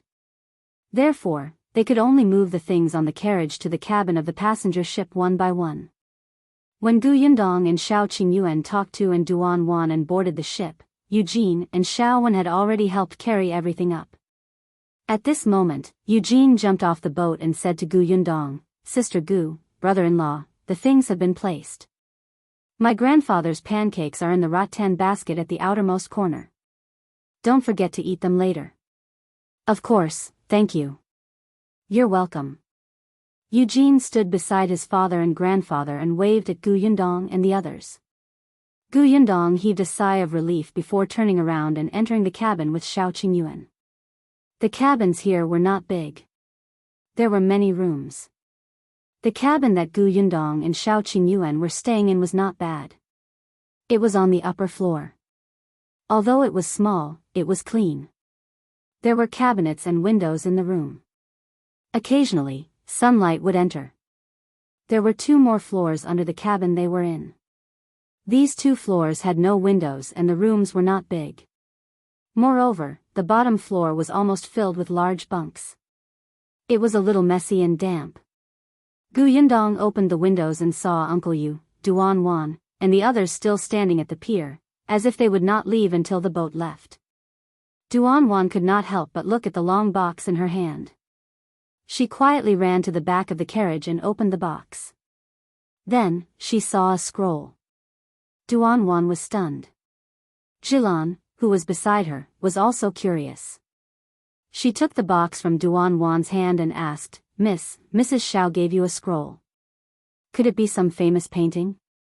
She thought it would be jewelry or something. Duan suddenly thought of the portraits of Mrs. Zhua and the others drawn by Yundong. Her eyes lit up and she eagerly opened the scroll. Wow! Jilan widened her eyes and exclaimed, it's Miss and her future husband. Duan also held her breath as she looked at the characters on the scroll. There were 2 people on it, a man and a woman in a red wedding dress with a happy smile on their faces. The man was Dou Fukang, and the woman was her. The portrait was very vivid, as if it was copied from their faces. The 2 of them were next to each other, and they actually looked like husband and wife. This time, Yundong had colored the portrait, so it looked even more lifelike. That's right. You can hang this painting in your room after we get married in the future. A familiar voice suddenly came from behind. Duan suddenly came back to her senses and saw Dou Fukang standing behind her. Her face immediately turned red. She hurriedly put away the portrait, rolled it up, and stuffed it into the box. Without looking up, she said, This was given to me by Yundong. Of course, I'll decide where to hang it. With that, she lowered her head and walked back to the dock. I'll go thank Yundong. If you find any errors, ads pop up, ads redirect, broken links, non-standard content, etc., please let us know your report so we can fix it as soon as possible. Chapter 1308, Where did Tong Shuitao go? After saying that, Duan quickly ran away. Dou Fukang, who was behind, smiled. I clearly heard her say that it was a wedding gift for the 2 of us. Then, he shook his head with a smile and followed her. When she reached the dock, she saw Duan waving at Yundong and shouting, Yundong, thank you. Duan's voice could not be heard because of the noise at the dock and the sound of the waves. Yundong could only see the corners of her mouth moving. She seemed to have heard her name, so she raised her hand and waved. Yundong only retracted her head from the window when she heard the whistle. She frowned and looked at Shao Qingyuan and Shao Wen, who were tidying up. Shuitao isn't back yet? Shao Wen stopped what he was doing. Seeing that it was getting late, he also became anxious. That's right. She said that she would definitely come back before the ship sailed, but I didn't see her even when the ship was about to sail. Did she say where she was going? Shao Qingyuan asked. Yundong shook her head. She said that she was going out early in the morning. I thought that she might have some private matters to attend to, so I didn't ask further. I only told her to hurry back and not miss the boat. As they spoke, Yundong felt the boat shake slightly. The boat had already begun to move. Yundong suddenly stood up and hurried out of the cabin. As soon as she opened the door, she heard a familiar voice from afar. Wait for me. Wait for me. Don't start the boat yet. I haven't come up yet. The corner of Yundong's mouth twitched. She saw Tong Shuitao rush past the 3 family members and Duan like a gust of wind. She quickly ran towards the bow of the ship. The crew member who was tightening the rope was shocked and quickly stopped her. Stop, stop. Don't be rash. You'll fall if you jump over directly. At this moment, the bow had already left the shore and the pedal had been removed. There was a long distance between them. However, Tong Shuitao did not seem to hear it. With a sudden help, she jumped heavily and flew onto the deck. The crew member closed his eyes and did not dare to look any longer. The rope in his hand fell to the deck with a thud. Fortunately, Shao Qingyuan was quick-witted. He dragged the sack beside him and threw it over. Tong Shuitao fell onto the sack, so her face was not disfigured. Ouch! She cried out in pain. After lying there for a while, she slowly raised her head and happened to see Yundong and the other two in front of her. She immediately grinned at them. However, halfway through her grinning, the captain came over angrily and said to her, "What's wrong with you? Do you know how dangerous it is to jump forward like this? If you don't jump onto the boat and fall into the river, you'll lose your innocence as a girl." Tong Shuitao shrunk her neck. She knew that the other party had good intentions and hurriedly got up. She said guiltily, "I won't do it again." The captain wanted to say something else, but the crew member tugged at his sleeve and pointed at Yundong and the other two standing not far away, reminding him that this maidservant had a master. Only then did the captain shut his mouth. He exhaled and turned to leave. Yundong pointed at Tong Shuitao. "Look at how capable you are. Aren't you afraid of falling? Come in with me." Tong Shuitao laughed dryly and hurriedly followed Yundong in. Shao Wan, who was the last to enter, closed the cabin door. Yundong asked, "Where did you go? Why did you come back so late? If you find any errors, ads pop up, ads redirect, broken links, non-standard content, etc., please let us know each report so we can fix it as soon as possible." Chapter 1309, Shui Rong's reminder. Tong Shuitao walked to Yundong's side obsequiously and said in embarrassment, "I paid tributes to someone." Yundong was stunned. "Tributes?" "Yes, Shui Rong came to look for me before I came. He knew that we were going to pass by Wanqing Prefecture, so he asked me to visit his sister and tell her that he's doing well. He'll come and visit her again if he has the chance in the future." Yundong suddenly remembered that she had bought Shui Rong from the broker in Wanqing Prefecture. Previously, he was a servant in the Xian residence. His sister was killed by the eldest young master of the Xian residence. "You should have told me earlier. I could have gone to take a look." Yundong rubbed her temples. Tong Shuitao scratched her head. "I wanted to tell Miss previously, but Shui Rong told me not to say anything. He said that if Miss knew, she would definitely go and take a look. However, you are Miss, and Shui Rong is a servant.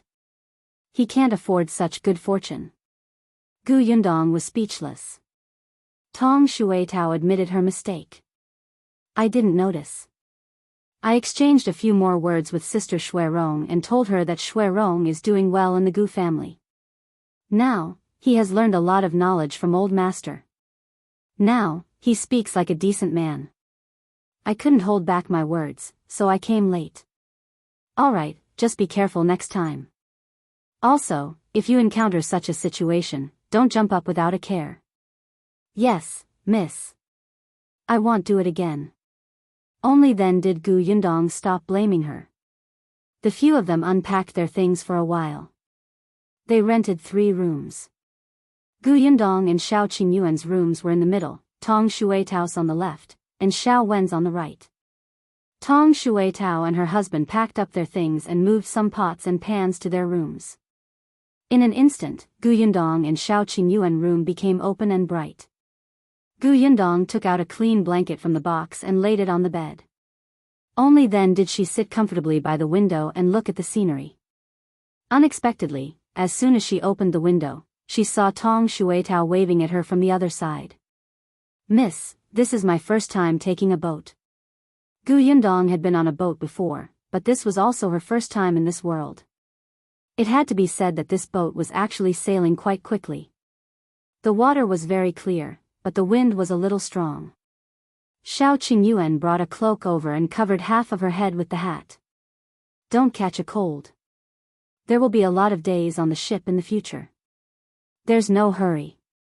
I've asked around. When we pass by Heading Prefecture, there will be osmanthus trees planted on both sides of the shore. This is the time when the osmanthus flowers bloom.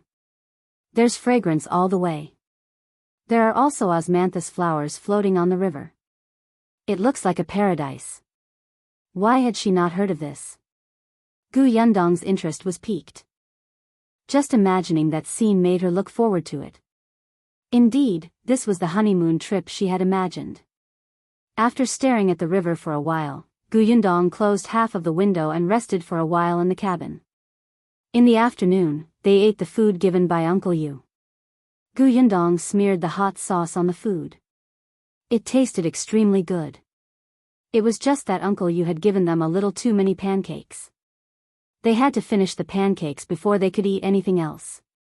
At night, Tong Shuitao borrowed the kitchen on the boat to make some porridge and continued to eat the pancakes before sleeping. Yundong had thought that everything would go smoothly, but unexpectedly, when she woke up the next day, she realized that Tong Shuitao was actually seasick. If you find any errors, ads pop up, ads redirect, broken links, non-standard content, etc., please let us know each report so we can fix it as soon as possible. Chapter 13:10 really trash. Yundong looked at Tong Shuitao, who was lying on the bed listlessly. She did not know whether to laugh or cry. She was clearly quite happy and excited yesterday. She said that it was her first time taking a boat and that she had even walked through all the public places on the boat in the afternoon. Unexpectedly, after only one night, she could not get up. Qingyuan gave her a seasickness pill. Only then did she feel much better, but she only felt a little better. It was impossible for her to do anything. Tong Shuitao was crying. "Miss, I've let you down. Originally, I should be the one taking care of you when you bring me to the capital. Now, I can't do anything. You have to do everything yourself. I'm really useless, really useless." Alright. This is not something you can control." Yundong saw that she wanted to kill herself to apologize and quickly stopped her. "Rest first.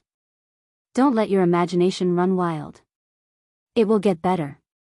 Tong Shuitao lay on the bed, still feeling terrible. Before she left, she had promised Master and Madam that she would take good care of Mississippi. She was clearly stronger than a man. How could she get seasick when she was so healthy? This was too unreasonable.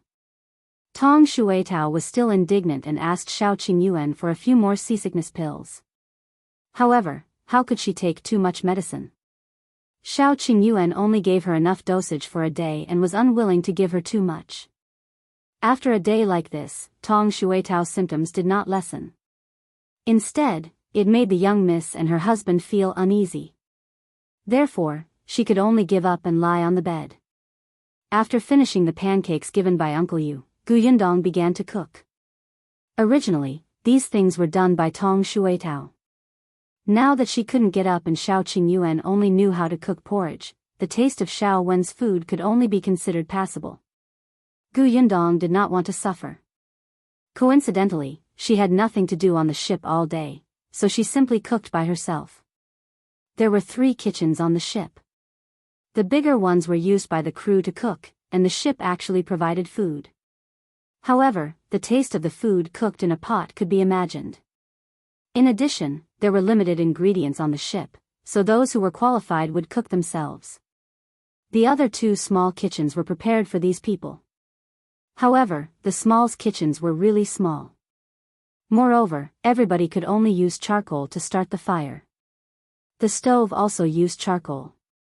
Yundong had bought 2 large bags of charcoal before she boarded the ship. It should be enough to start a fire and cook. If it was not enough, she could only buy more on the way. The conditions on the ship were limited, but this was already not bad.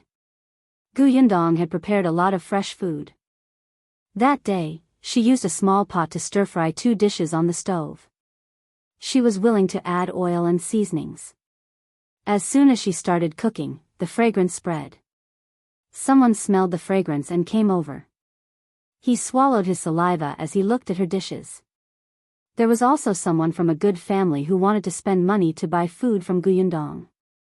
Yundong cooked to treat herself well, and she did not have the energy to take care of others. Moreover, Qingyuan did not allow her to tire herself out.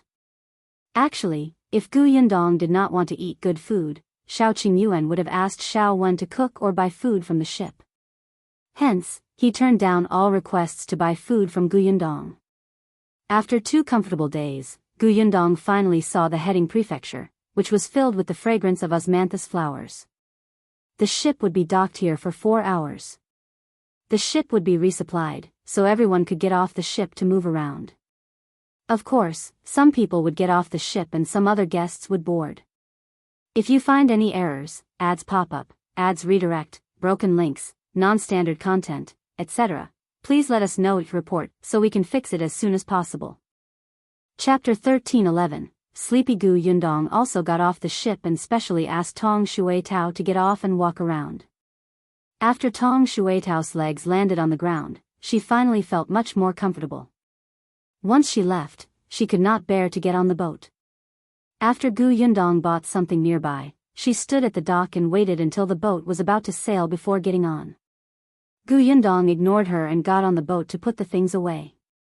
Qingyuan and Shao walked further away from the dock to buy other things in the city. Therefore, just like Tong Shuitao, they returned when the ship was about to sail. Tong Shuitao's expression was a little strange when she returned. She first glanced at her, then at Qingyuan, and then at her. Then, she returned to her cabin. Yundong was speechless. What the hell? She turned around and returned to the cabin. She asked Qingyuan, what's wrong with her? Qingyuan shook his head. Who? Shuitao, that girl just now looked like she had something to say to you. Qingyuan didn't pay attention. I don't know. Maybe he wants a few more seasickness pills. Yundong thought about it and agreed. She had finally recovered after resting for 4 hours. Once she boarded the ship, she would be beaten back to her original state. She must be very indignant. However, there was no need to discuss this matter. She could not take medicine recklessly. She quickly retracted her attention and saw Qingyuan open a bag in his hand and take out the things inside. The osmanthus in the heading prefecture is famous, so there are many things made from osmanthus. This is the osmanthus cake bought from the most famous shop in the prefectural city. Try it.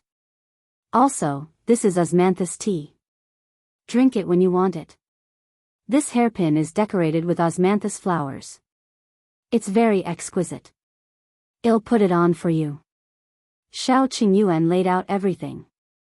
Apart from these, there was also an osmanthus sachet, dried osmanthus honey, and a pile of other things. Yundong found it funny. Seeing him stick the hairpin in her hair, she could not help but reach out and hug his waist. She looked up at him. Why did you buy all of them for me? Didn't you buy anything for yourself? Moreover, they were all on the docks. Is there a reward? Yundong laughed and leaned forward to kiss him. Qingyuan grabbed her by the waist and she could not move. The two of them only let go after a long time. Their faces were a little red. Yundong smelled the fragrance of osmanthus in the room and felt a little sleepy. The boat shook. Yundong came back to her senses and knew that the boat had sailed. She adjusted the hairpin in her hair and gathered all those things. Other than the osmanthus flowers, Qingyuan also bought some vegetables and necessities, which were quite heavy. Fortunately, he still had the energy to go elsewhere to buy so many things. Yundong took out a bag of pork ribs and smiled. Just nice, these pork ribs will be used to stew radishes tonight. She had seen them near the docks before.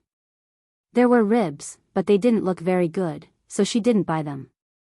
She didn't expect him to bring a bag over. Qingyuan hugged her. I'll help you. No need. The kitchen is very small. I can't even turn around if a man like you squeezes in. Yundong refused and left with the pork ribs. As soon as she went out, she realized that Tong Shuitao had also opened the cabin door. Yundong glanced at her. "You're not seasick anymore?" It would have been better if she hadn't said anything, but the moment she did, Tong Shuitao felt uncomfortable. "Dizzy. Then why don't you lie in your room? Why did you come out? If you find any errors, ads pop up, ads redirect, broken links, non-standard content, etc., please let us know each report so we can fix it as soon as possible." Chapter 13:12. A woman follows young Master Tong Shuitao swayed, but still came over and pulled Gu Yundong into her cabin. "Miss, I thought about it and felt that I should tell you." "What are you talking about? You look so mysterious." Gu Yundong sat on the edge of the bed and raised her eyebrows. Tong Shuitao lowered her voice. "Miss, when I boarded the ship just now, I saw a woman following behind young Master. You don't know, but the way that woman looked at young Master, that affectionate and loyal expression, don't use random idioms. Speak properly." Oh. Tong Shuitao quickly stopped and continued, "In short, it's obvious that that woman has ill intentions towards young Master. She insisted on following him. She's very shameless." Gu Yundong asked, "What about Brother Shao?" "As for young Master, I don't know if young Master heard her, but he walked very quickly and left that woman behind in an instant." Tong Shuitao was especially proud when she said this. "Actually, I think with Miss around, young Master won't fancy other women." Gu Yundong smiled. "In that case, what's there to be conflicted about? Even though young Master has young Miss, he can't stop women from pestering him. Some people don't care about being young Master's concubine at all and insist on clinging to him. Therefore, young Miss, we have to guard him tightly. We have to keep an eye on young Master at all times to see if any women appear around him. For example, just now, after young Miss and young Master disembarked from the ship, you went to different places, and young Master was immediately targeted by women. Keeping an eye on Brother Shao at all times?" Gu Yundong felt suffocated at the thought of this. Seeing Tong Shuitao's serious expression, Gu Yundong did not know what to say. Tong Shuitao said, "Miss, don't take it lightly. In the past, I also felt that this kind of thing wouldn't happen to young Master. After all, when we were in Yongfu village, those girls all hid far away when they saw young Master. Young Master had already become a 20-year-old wifeless man, so his market was not good. However, once he left Yongfu village, young Master immediately became popular. We have to be wary." Gu Yundong was speechless. She patted Tong Shuitao's shoulder. "I think what you said makes sense, but I can't stand keeping an eye on someone all the time, so forget it. I know better than you what kind of person your Master is. Even if he really likes other women one day, it's not like I can't live alone. Are you afraid that I won't be able to support you?" "Of course not." "Alright, don't let your imagination run wild. Otherwise, you'll feel even more dizzy. Well, stew pork ribs with radishes tonight." Thinking of Miss Culinary skills, Tong Shuitao couldn't help but swallow her saliva. Although she was seasick, her appetite didn't seem to have decreased. It was also a very magical thing. Gu Yundong carried the pork ribs out, but when she thought of what Tong Shuitao had said, she returned to her cabin to look for Shao Qingyuan. However, when she went over, she realized that the door of the cabin was locked. He should have gone out. Gu Yundong did not go in again. She carried the pork ribs to the small kitchen. When she entered, she realized that there was already someone in the small kitchen, and it was a girl. The girl was bending over and fanning the stove. When she saw her enter, she looked up at her and nodded expressionlessly. Then, she continued fanning the fire. Gu Yundong smelled medicine. It should be a medicine jar. She nodded and began to do her own thing. If you find any errors, ads pop up, ads redirect, broken links, non-standard content, etc., please let us know each report so we can fix it as soon as possible. Chapter 13:13. Dr. Chui. Gu Yundong soaked the ribs in clean water and took out the fish that had already been processed. There was no shortage of aquatic products on the ship. There were fish sold on the ship every day, so Yundong made different fish to eat. Braised fish, steamed fish, pickled fish, sweet and sour fish, spicy boiled fish, fish head tofu soup, fried fish pieces, and so on. It had only been 2 days, and there were still many things on her menu that had not been tried. Today, with the pork rib soup, she wanted to make fried fish. Yundong was thinking about the steps when she felt a gaze on her. She turned her head slightly and met the gaze of the girl who was brewing the medicine. The girl immediately retracted her gaze and went to open the medicine jar. Yundong raised her eyebrows and continued with her work. However, after a while, the girl looked over again. Yundong turned around and she looked away. This repeated several times until another girl came in from outside. Only then did the girl leave with the medicine jar. The girl who came in later was a maidservant of a madam on the ship. She was in charge of the madam's food and had become familiar with Yundong over the past 2 days. The maid greeted Yundong and got busy. After a while, she leaned over and whispered, "Mrs. Shao, do you know who the girl who went out just now was?" "I don't know." Yundong's hands did not stop. She asked casually, "Do you know her?" "No." The maidservant shook her head. Yundong, unexpectedly, the maidservant quickly said, "She boarded the ship from Heading Manor today." The moment she came up, she saw many people getting seasick. They felt terrible and vomited at the side. She said that she was a doctor and borrowed the kitchen from the crew to start brewing medicine. Then, she gave it to those who got seasick. This is the 3rd jar she brewed. Yundong was surprised. "Doctor?" She thought of the girl's expressionless face just now. With such a cold expression, she really did not look like a doctor. The maidservant nodded. "My madam said that this girl is a good person. She provided the medicine for free and didn't require money." "Mrs. Shao, isn't your maidservant seasick? Why don't you ask her for it too?" Yundong asked, "Are those people feeling better after taking the seasickness medicine?" "A little better, but you know, this boat has been sailing all this time.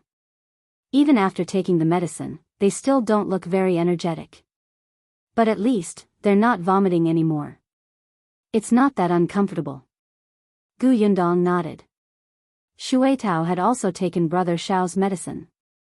Not long after, the girl returned and continued to brew medicine. The maidservant did not speak to Yundong again. The 3 people in the kitchen quietly went about their business. After cooking dinner, Yundong placed the food in the food box and carried it out.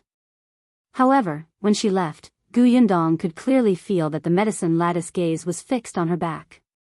Yundong frowned. She did not like this feeling. If there was anything, just say it. What did he mean by sizing her up from time to time? She frowned as she headed for the stateroom. Unexpectedly, as soon as she reached the deck, she saw Qingyuan talking to a middle-aged man. Yundong looked over and hesitated for a moment, but did not go over. She just carried the food box into the cabin first. When she came out to look for Qingyuan again, she saw a person standing beside the middle-aged man and Qingyuan. Yundong narrowed her eyes. Coincidentally, that person also turned to look at her. "If you find any errors, ads pop up, ads redirect, broken links, non-standard content, etc., please let us know each report so we can fix it as soon as possible." Chapter 13-14, Don't worry, she doesn't like me. It was the girl who was brewing medicine in the small kitchen. Yundong's gaze met hers. A different expression appeared on the other party's expressionless face. She raised her chin slightly and then looked away as if nothing had happened. Yundong, she finally understood why this woman often sized her up in the small kitchen. Yundong did not respond. She turned around and entered the cabin. On the other hand, the lady was slightly stunned. Then, she sneered. Qingyuan quickly ended the topic and followed her into the cabin. As soon as he entered, he realized that the other 3 were already eating. No one was waiting for him. Qingyuan was stunned. He did not say anything and sat beside Yundong. "Hungry?" "Not really. But it's getting late." I didn't know how long you'd be chatting with others. If you come back too late, well, I'll have cold food. The temperature is so low now. Qingyuan was surprised. She saw him chatting with someone. Shao was especially good at reading people's expressions. When he saw that the atmosphere was not right, he quickly picked up his food and stood up. I'll go back to my room to eat. Although Tong Shuitao was a little slow because of seasickness, she also got up and left unsteadily. The cabin door closed, leaving the two of them alone in the room. Qingyuan smiled and hugged Yundong's waist. Since you saw me talking to them, why didn't you go over and meet them? Why should I? There was a beauty beside us. Qingyuan was stunned again. Then, he looked at her with bright eyes. Are you jealous? Yundong was speechless. She took the bowl that belonged to him and stuffed it into his hands. No. She was very reasonable. Why would she be jealous of such an unfounded thing? However, Qingyuan was very happy. He was not in a hurry to eat.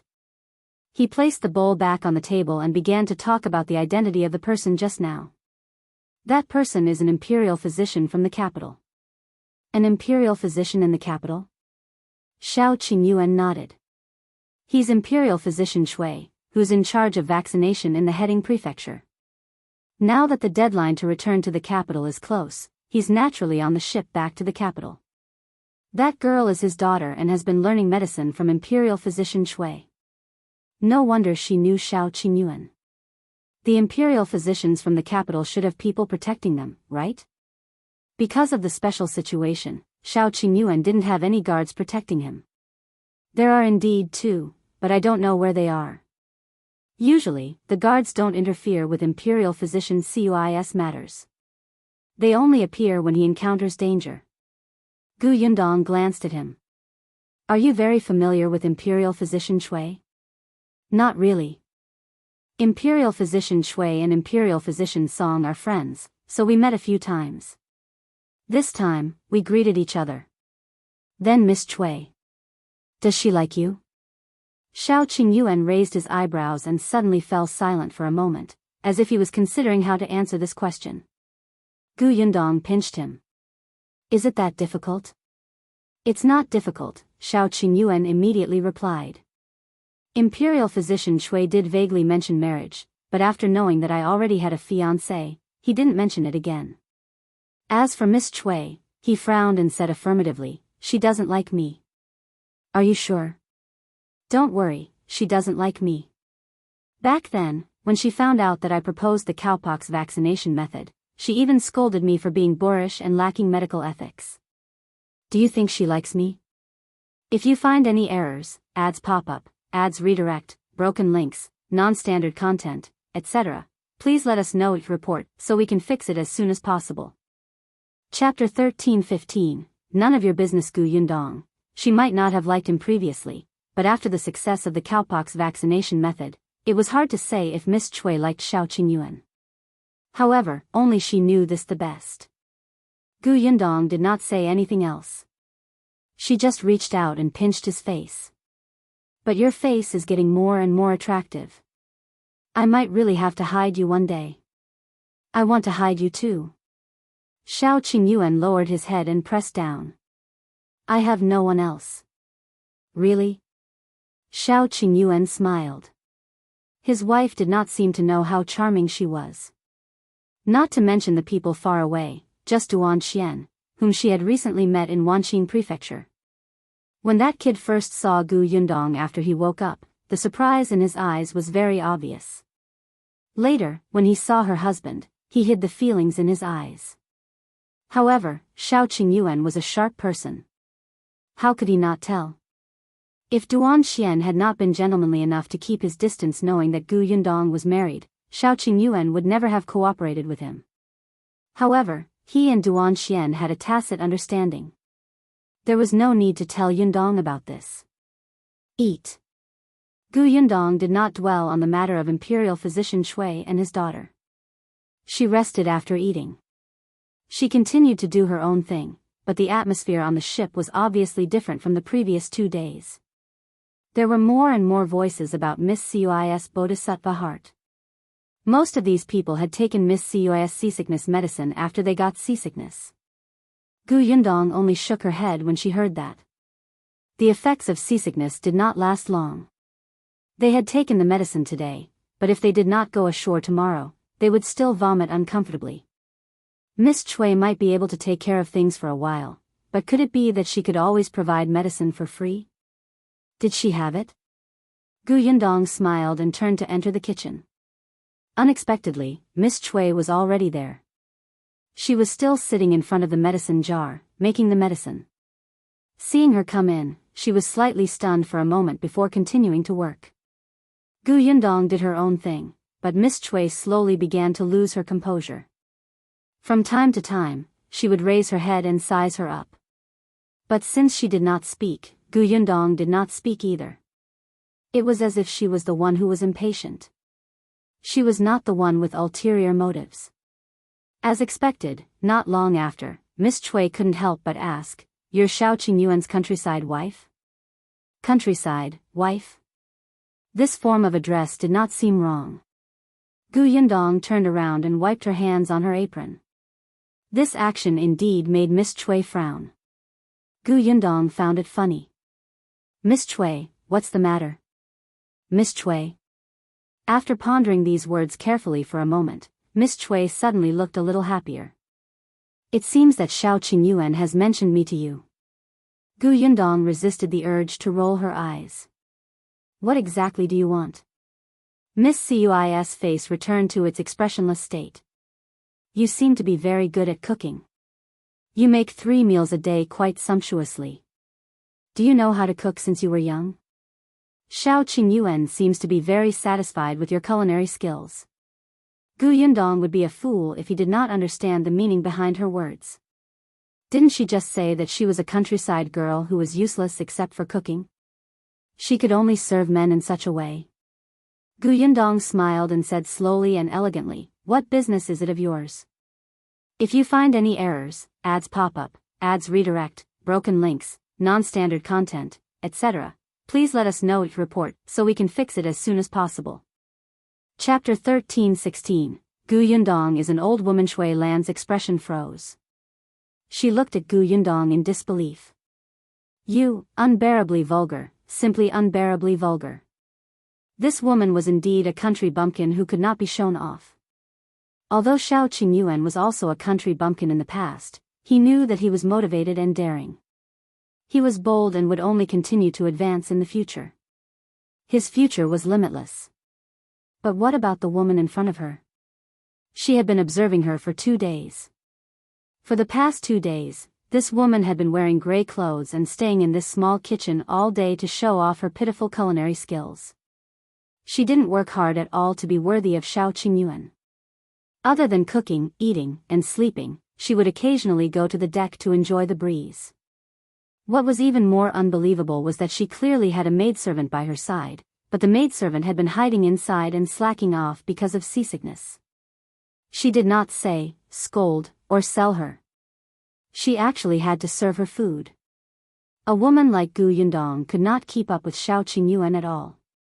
Even a maidservant could climb over her head and lord over her. If she did not have the ability to manage the servants, wouldn't Shao Qingyuan's backyard be in chaos in the future? Cui Lan felt wronged and indignant for Shao Qingyuan. In the end, it all turned into heartache. If they hadn't been engaged long ago, why would Shao Qingyuan marry such an unbearable wife? Yundong did not know that the woman in front of her had a dark expression and her heart was already in turmoil. She had been belittled to the point of being useless. She felt refreshed after saying those words. She ignored Cui Lan and continued to cook. However, after a long time of mental preparation, Cui Lan spoke to her again. "Miss Gu." She suddenly extended her hand. "On account of the fact that I know Shao Qingyuan, I advise you to change yourself. This is the rouge cream I concocted myself. After applying it on your face, it will make your face pale and tender. You won't become an old woman." Yundong was speechless. Huh? What was this girl thinking? Her face was originally very fair and tender. It was much better than yours, all right? Just as she thought this, a surprised voice came from outside. Miss Chui, can I buy a box? Yundong looked up and saw that the maid whom she knew earlier was looking at Chui Lan happily. She looked a little embarrassed. Miss Chui is a doctor. Your rouge cream is definitely the best. Can I buy 2 boxes? Of course. Chui Lan nodded. We're all women. We should help each other. Then, she looked at Yundong. Miss Gu, do you want it? I won't take your money. Yundong narrowed her eyes. So that was the case. Chui Lan looked expressionless and straightforward, but she was not unfamiliar with tricks. Yundong glanced at the rouge ointment in her hand and then at the maid. The servant girl was looking at Yundong enviously. After all, Chui Lan did not accept her money. She urged Yundong, Mrs. Shao, quickly accept it. Don't let Dr. Cui's good intentions down. Yundong smiled and said to Chui Lan, sure, but although this is Dr. Cui's kind intentions, I can't take it for free. I'll buy it with silver too.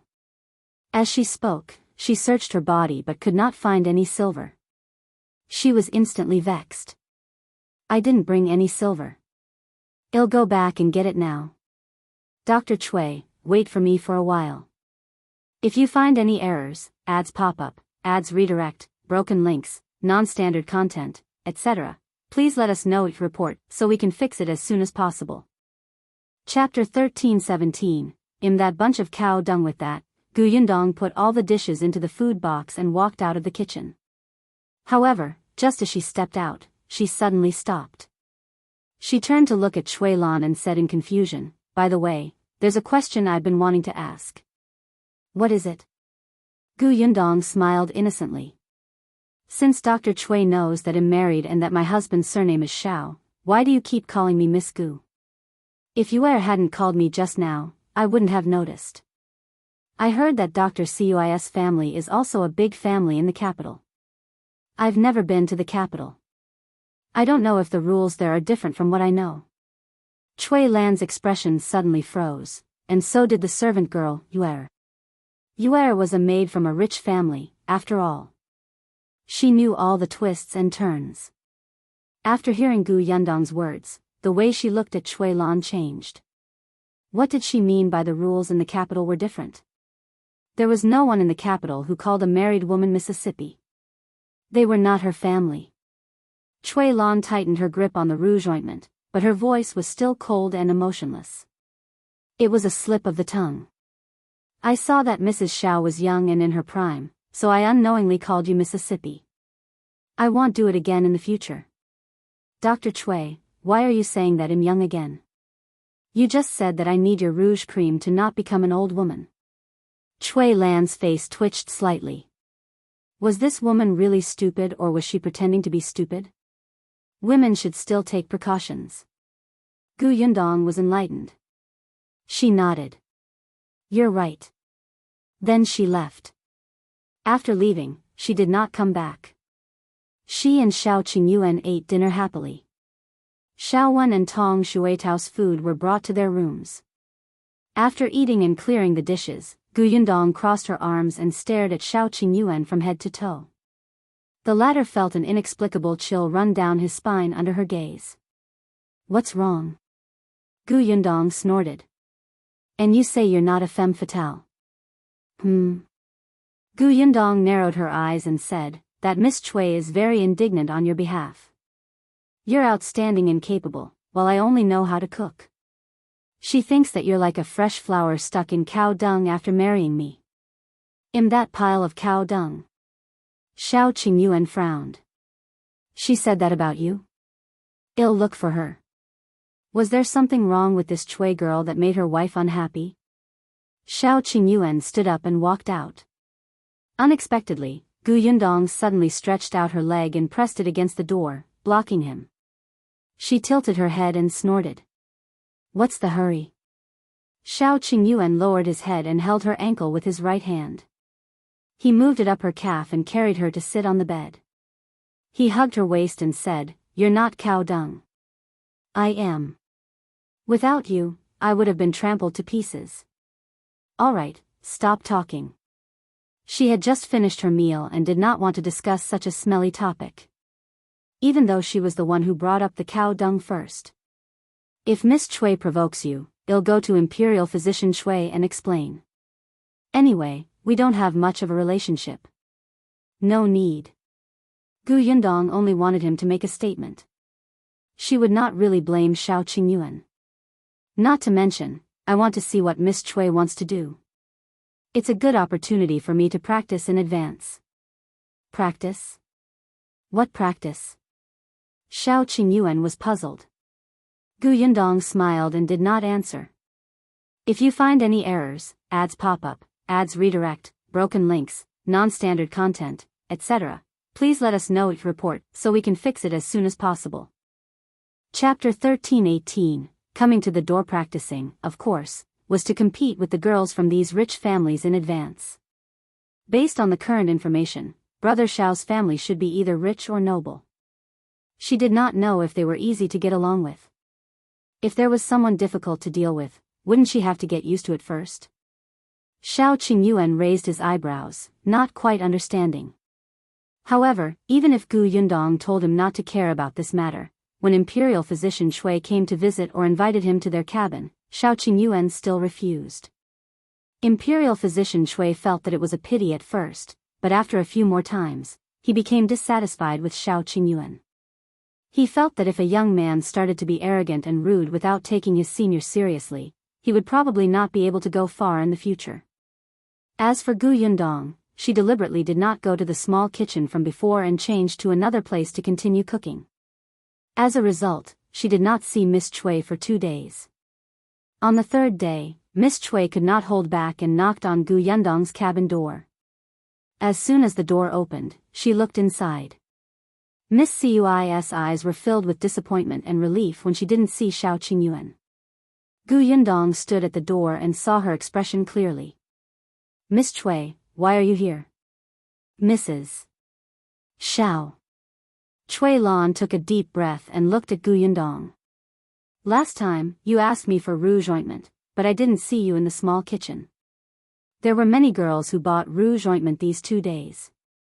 I only have 2 boxes on hand, so I came to ask you if you still want it. Yundong blinked. After a moment, she came to a realization. She slapped her forehead and said, "Look at me. I forgot about this that day. When I carried the food box back to my room, my husband happened to be talking to me about something. Once he started talking, it was endless. Didn't I forget about this? When I thought about it later, it was already the next day. I thought that it would be fine. It wouldn't be good to look for him again." Chui Lan said, "Really? Then why did Mrs. Shao change the kitchen these 2 days?" Sigh, "It's all because of my husband. Recently, he's become more and more picky. He said that the food I cooked 2 days ago always had the smell of medicine, and he ate as if he was drinking medicine. I thought that it was because Miss Chui was brewing medicine at the side. That's why I changed the kitchen." Chui Lan was speechless. She actually had a good reason? Yundong tilted her head. "I don't want Miss Cus rouge ointment. My husband doesn't like me to put too much makeup on my face. I have to let you down." Chui Lan clenched her fists slightly. This woman kept calling him husband, as if others did not know that their relationship was great. However, there was a saying that went, the more a woman lacked something, the more she cared about it, and the more she would show off. She kept mentioning how Shao Qingyuan doted on her and loved her. Wasn't it because she wasn't confident? She narrowed her eyes and sized up Yundong. She had thought that this was an ignorant village woman, but now it seemed that she had some tricks up her sleeve. It was just that these methods were not presentable and she could only show off. Chui Lan knew that she was not as eloquent as Yundong, but her brain was better than hers. Since Mrs. Shao doesn't want it, I'll take it back. As expected, she simply put away the rouge cream and turned around to leave. Yundong stood at the door of the cabin and watched her leave with a smile. Only when Chui Lan had completely disappeared did she turn around and prepare to close the cabin door. Unexpectedly, two people happened to walk over from the corridor in front. As they walked, they turned their heads to look in Chui Lan's direction. If you find any errors, ads pop up, ads redirect, broken links, non-standard content, etc., please let us know each report so we can fix it as soon as possible. Chapter 13:19, about Gu Yundong. Gu Yundong paused and heard the two of them talking softly. This Dr. Chui is not very honest. She only provided the seasickness medicine for 2 days. If you ask her again, she'll claim that it's been used up. If she doesn't want to give it to you, so be it. Why did she have to pretend to be a kind person previously? You don't know, right? In the past 2 days, many girls on the ship have asked Dr. Chui to buy rouge ointment. That seasickness medicine is a business without money. This rouge ointment is the main source of money. Naturally, she's more willing to spend her efforts on it. That's right. Those who need seasickness medicine are all poor people with no money. Those who have money have already prepared it themselves. Perhaps Dr. Chui has brewed medicine for 2 days and despised them. Ha ha ha. Don't you have money too? Why are you asking her for seasickness pills? I think the effect is pretty good. It would be a waste not to take it. Their conversation gradually faded away. Gu Yundong secretly shook her head and closed the cabin door. She had long said that Chui Lan would not gain anything by doing this. Actually, Gu Yundong was not the only one who heard this conversation. Chui Lan was the same. The people who spoke even deliberately ran over to talk about her, ignoring her ugly expression. Chui Lan was furious. She had already suffered at Gu Yundong's hands. She did not expect the people she had helped to be so ungrateful. These people were simply ingrates who did not know how to be grateful. She had been kind enough to think for them, but in the end, it was her fault. When those people received benefits from others, they would thank them profusely. When they lost these benefits, they would immediately turn hostile. These people would suffer retribution sooner or later. Chui Lan took a deep breath, tightened her grip on the rouge cream, and opened the stateroom door. When she entered, she saw Imperial Physician Chui grinding herbs with his head lowered. When he heard the sound, he looked up. What's wrong, Laner? You don't look too good. Nothing. Chui Lan shook her head. I probably didn't sleep well last night. The cabin next door is too noisy. As she spoke, she helped Imperial Physician Chui pick herbs. When Imperial Physician Chui heard this, he quickly said, then let's switch rooms tonight. It's quiet here. No need. It's not like it's noisy every day. The guest in the room next door might have had a nightmare last night. It's fine. Imperial Physician Chui did not insist and only let her rest. Chui Lan, on the other hand, did her own thing. She lowered her head and looked like she wanted to say something but hesitated. After a long while, she finally looked up at Imperial Physician Chui and asked, Father, have you seen Shao Qingyuan's wife? Imperial Physician Chui was stunned for a moment. He thought for a moment and said, I've seen her from afar once, but I've never spoken to her. Why? Have you seen her? Yes, I have, Chui Lan said. Father, do you know why Shao Qingyuan married his current wife back then? Imperial Physician Chui stopped grinding herbs. He looked at his daughter and frowned slightly. Chui Lan was still the same. There was no expression on her face, but her eyes flickered slightly. Imperial Physician Chui asked, Why are you asking this? Nothing. I'm just curious. I've seen that Madame Shao before. She looks really ordinary. Shao Qingyuan is no longer an ordinary farmer. It's not impossible to find a better one. Imperial Physician Chui looked at his daughter seriously for a moment and sighed in his heart. After a long time, he said in a low voice, I heard Imperial Physician Song talk about this Madame Shao. If you find any errors, ads pop up, ads redirect, broken links, non-standard content, etc., please let us know each report so we can fix it as soon as possible. Chapter 13:20, Shao Qingyuan's kindness to Gu Yundong. Chui Lan immediately straightened her back slightly and looked at Imperial Physician Chui expectantly. Imperial Physician Shui put down the tool and recalled what Imperial Physician Song had said back then. At that time, Imperial Physician Song said with a nonchalant expression, "You're asking about Shao Qingyuan's fiancée? I've seen her before, of course I've seen her. That girl is a little pretty. She's a little smart, but she's not enough in front of me. She runs a small business herself and has a little money. Shao Qingyuan was especially poor in the past." Blah, blah, blah. At that time, Imperial Physician Song spoke in a scattered manner and said whatever came to his mind. At this moment, Imperial Physician Shui had to reorganize everything before he said. Imperial Physician Song said that this Miss Gu is a capable person. Her family does some small business. In the past, Shao Qingyuan's family was poor and he didn't have any relatives. It was a problem for him to eat 3 meals a day. Miss Gu and he were neighbors and helped each other. Later on, it was only natural for them to be engaged.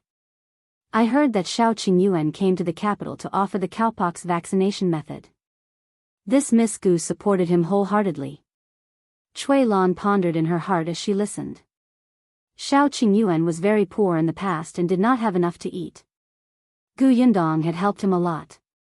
Rather than saying that he liked Gu Yundong, it would be more accurate to say that he was grateful. If he really liked Gu Yundong, why would Gu Yundong always emphasize on that? That was true. Shao Qingyuan was someone who knew how to repay kindness. Otherwise, she wouldn't have liked him.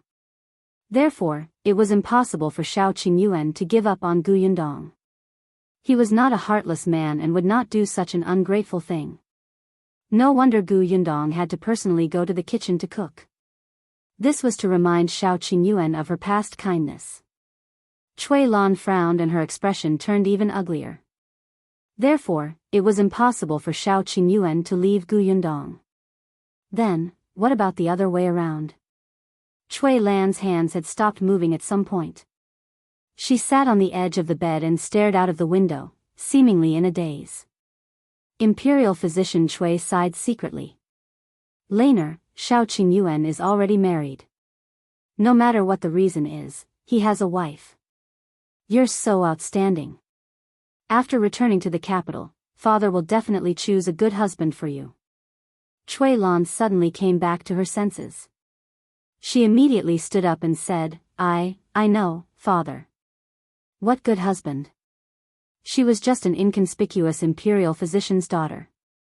She was also a medical woman who appeared in public all day long. The young masters of the aristocratic families in the capital looked down on her. She did not care for them either. Cui Lan shook hands and left the cabin in a hurry. Imperial Physician Cui opened his mouth but hesitated. He only had one daughter. Her mother had passed away early, and he was busy. When she was young, she had been bullied by servants, so she had developed the habit of being expressionless since she was young. Imperial Physician Cui felt that he had mistreated her. In order to make up for it, he went along with her almost everything. However, Cui Lan had her own opinions since she was young and made her own decisions. For example, if she asked to study medicine, he would teach her. For example, when he was ordered to come to the heading prefecture this time, she also wanted to follow him to see the world, so he brought her here. But now, she seemed to have lost her heart to Shao Qingyuan. Imperial Physician Cui did not know how to persuade her and could only remind her. He hoped that she could figure it out herself. In Imperial Physician Cui's heart, his daughter was very outstanding. Perhaps she was unwilling to give up in such a short period of time, but she definitely would not do anything to destroy someone else's family. However, it was indeed a pity for Shao Qingyuan. If you find any errors, ads pop up, ads redirect, broken links, non-standard content, etc., please let us know your report so we can fix it as soon as possible. Chapter 1321, I have news of by Muzi. Imperial Physician Cui was optimistic, but he did not know that after Cui Lan left the cabin, her eyes became brighter and brighter. A certain thought also became more and more determined. The passenger ship sailed for another day and stopped in the nearby prefectural city for half a day. When it set off again, the sky had already darkened. Cui Lan watched with her own eyes as Shao Qingyuan and Shao Wen carried a basket of small fish to the bow of the ship. She took a deep breath and walked to Yundong's cabin door. She raised her hand and knocked. Yundong had just finished dinner and was reading a book while waiting for Shao Qingyuan to come back. She planned to fry some fish later as snacks, and she did not expect someone to knock on the door. She was stunned for a moment. After thinking for a while, she guessed who the person might be. She opened the door and saw Cui Lan, who had no expression on her face. Yundong raised her eyebrows. "Dr. Cui, what's the matter? I want to talk to you alone." Yundong turned sideways. "Shall we talk inside?" "No need. It's the same if we talk outside." Yundong pondered for a moment and nodded. "All right, I'll get a cloak." She entered the room and came back with her cloak. She locked the cabin door and followed Cui Lan. It was actually a little cold now, especially since it was evening. The temperature had dropped sharply and they were on the river, so the wind was a little strong. Yundong looked at Cui Lan walking in front of her and shrinking her neck. She could not help but laugh secretly. Cui Lan quickly led her to the corner of the deck. There were some wooden barrels and sacks piled there, so no one came except the crew. If they wanted to say something in private, it was appropriate here. Cui Lan stopped in her tracks and looked at the ripples at the bottom of the boat. She narrowed her eyes and turned to ask Yundong, "I have a question for you, Mrs. Shao." "Ask away." "Is Mrs. Shao sincere about Shao Qingyuan?" This question was so stupid that Yundong did not want to answer. "Of course I'm sincere." Cui Lan's lips curled up. "Is that so? If you're sincere, then you're willing to do anything for Shao Qingyuan, right?" Yundong narrowed her eyes. What exactly is Dr. Cui trying to say? Mrs. Shao has always said that she has a deep love for her husband. Shao Qingyuan shouldn't have hidden anything from Mrs. Shao, right? Yundong found it funny. Why did Cui Lan look like she knew Shao Qing better than his wife did? She and Shao Qingyuan had clearly not spoken much, but she had placed herself in a very subtle position.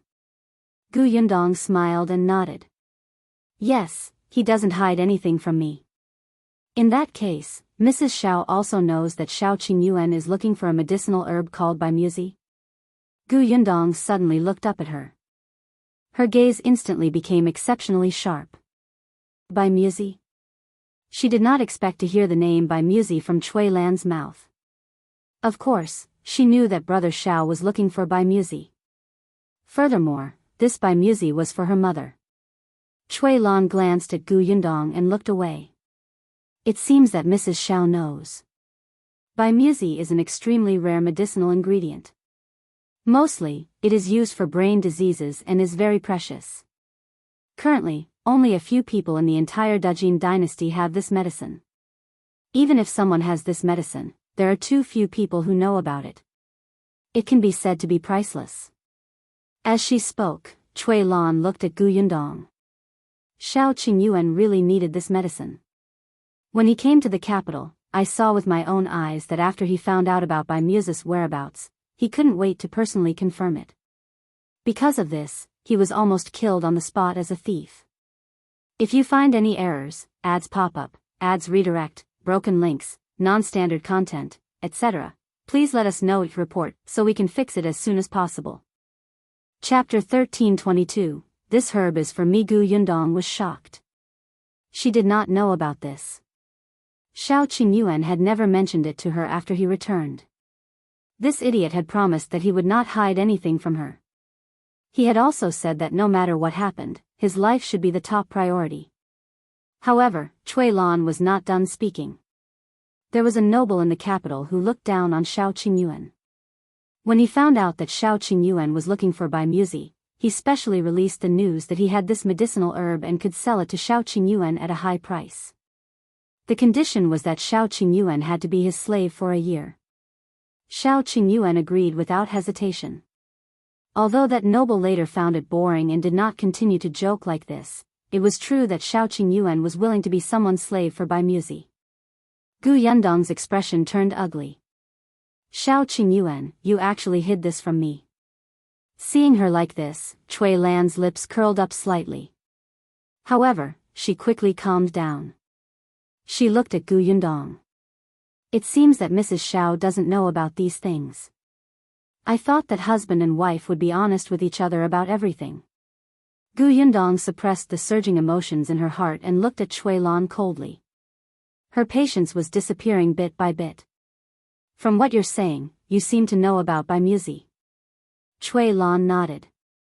I do have news about Muzi, but whether I'm willing to tell you or not is my business.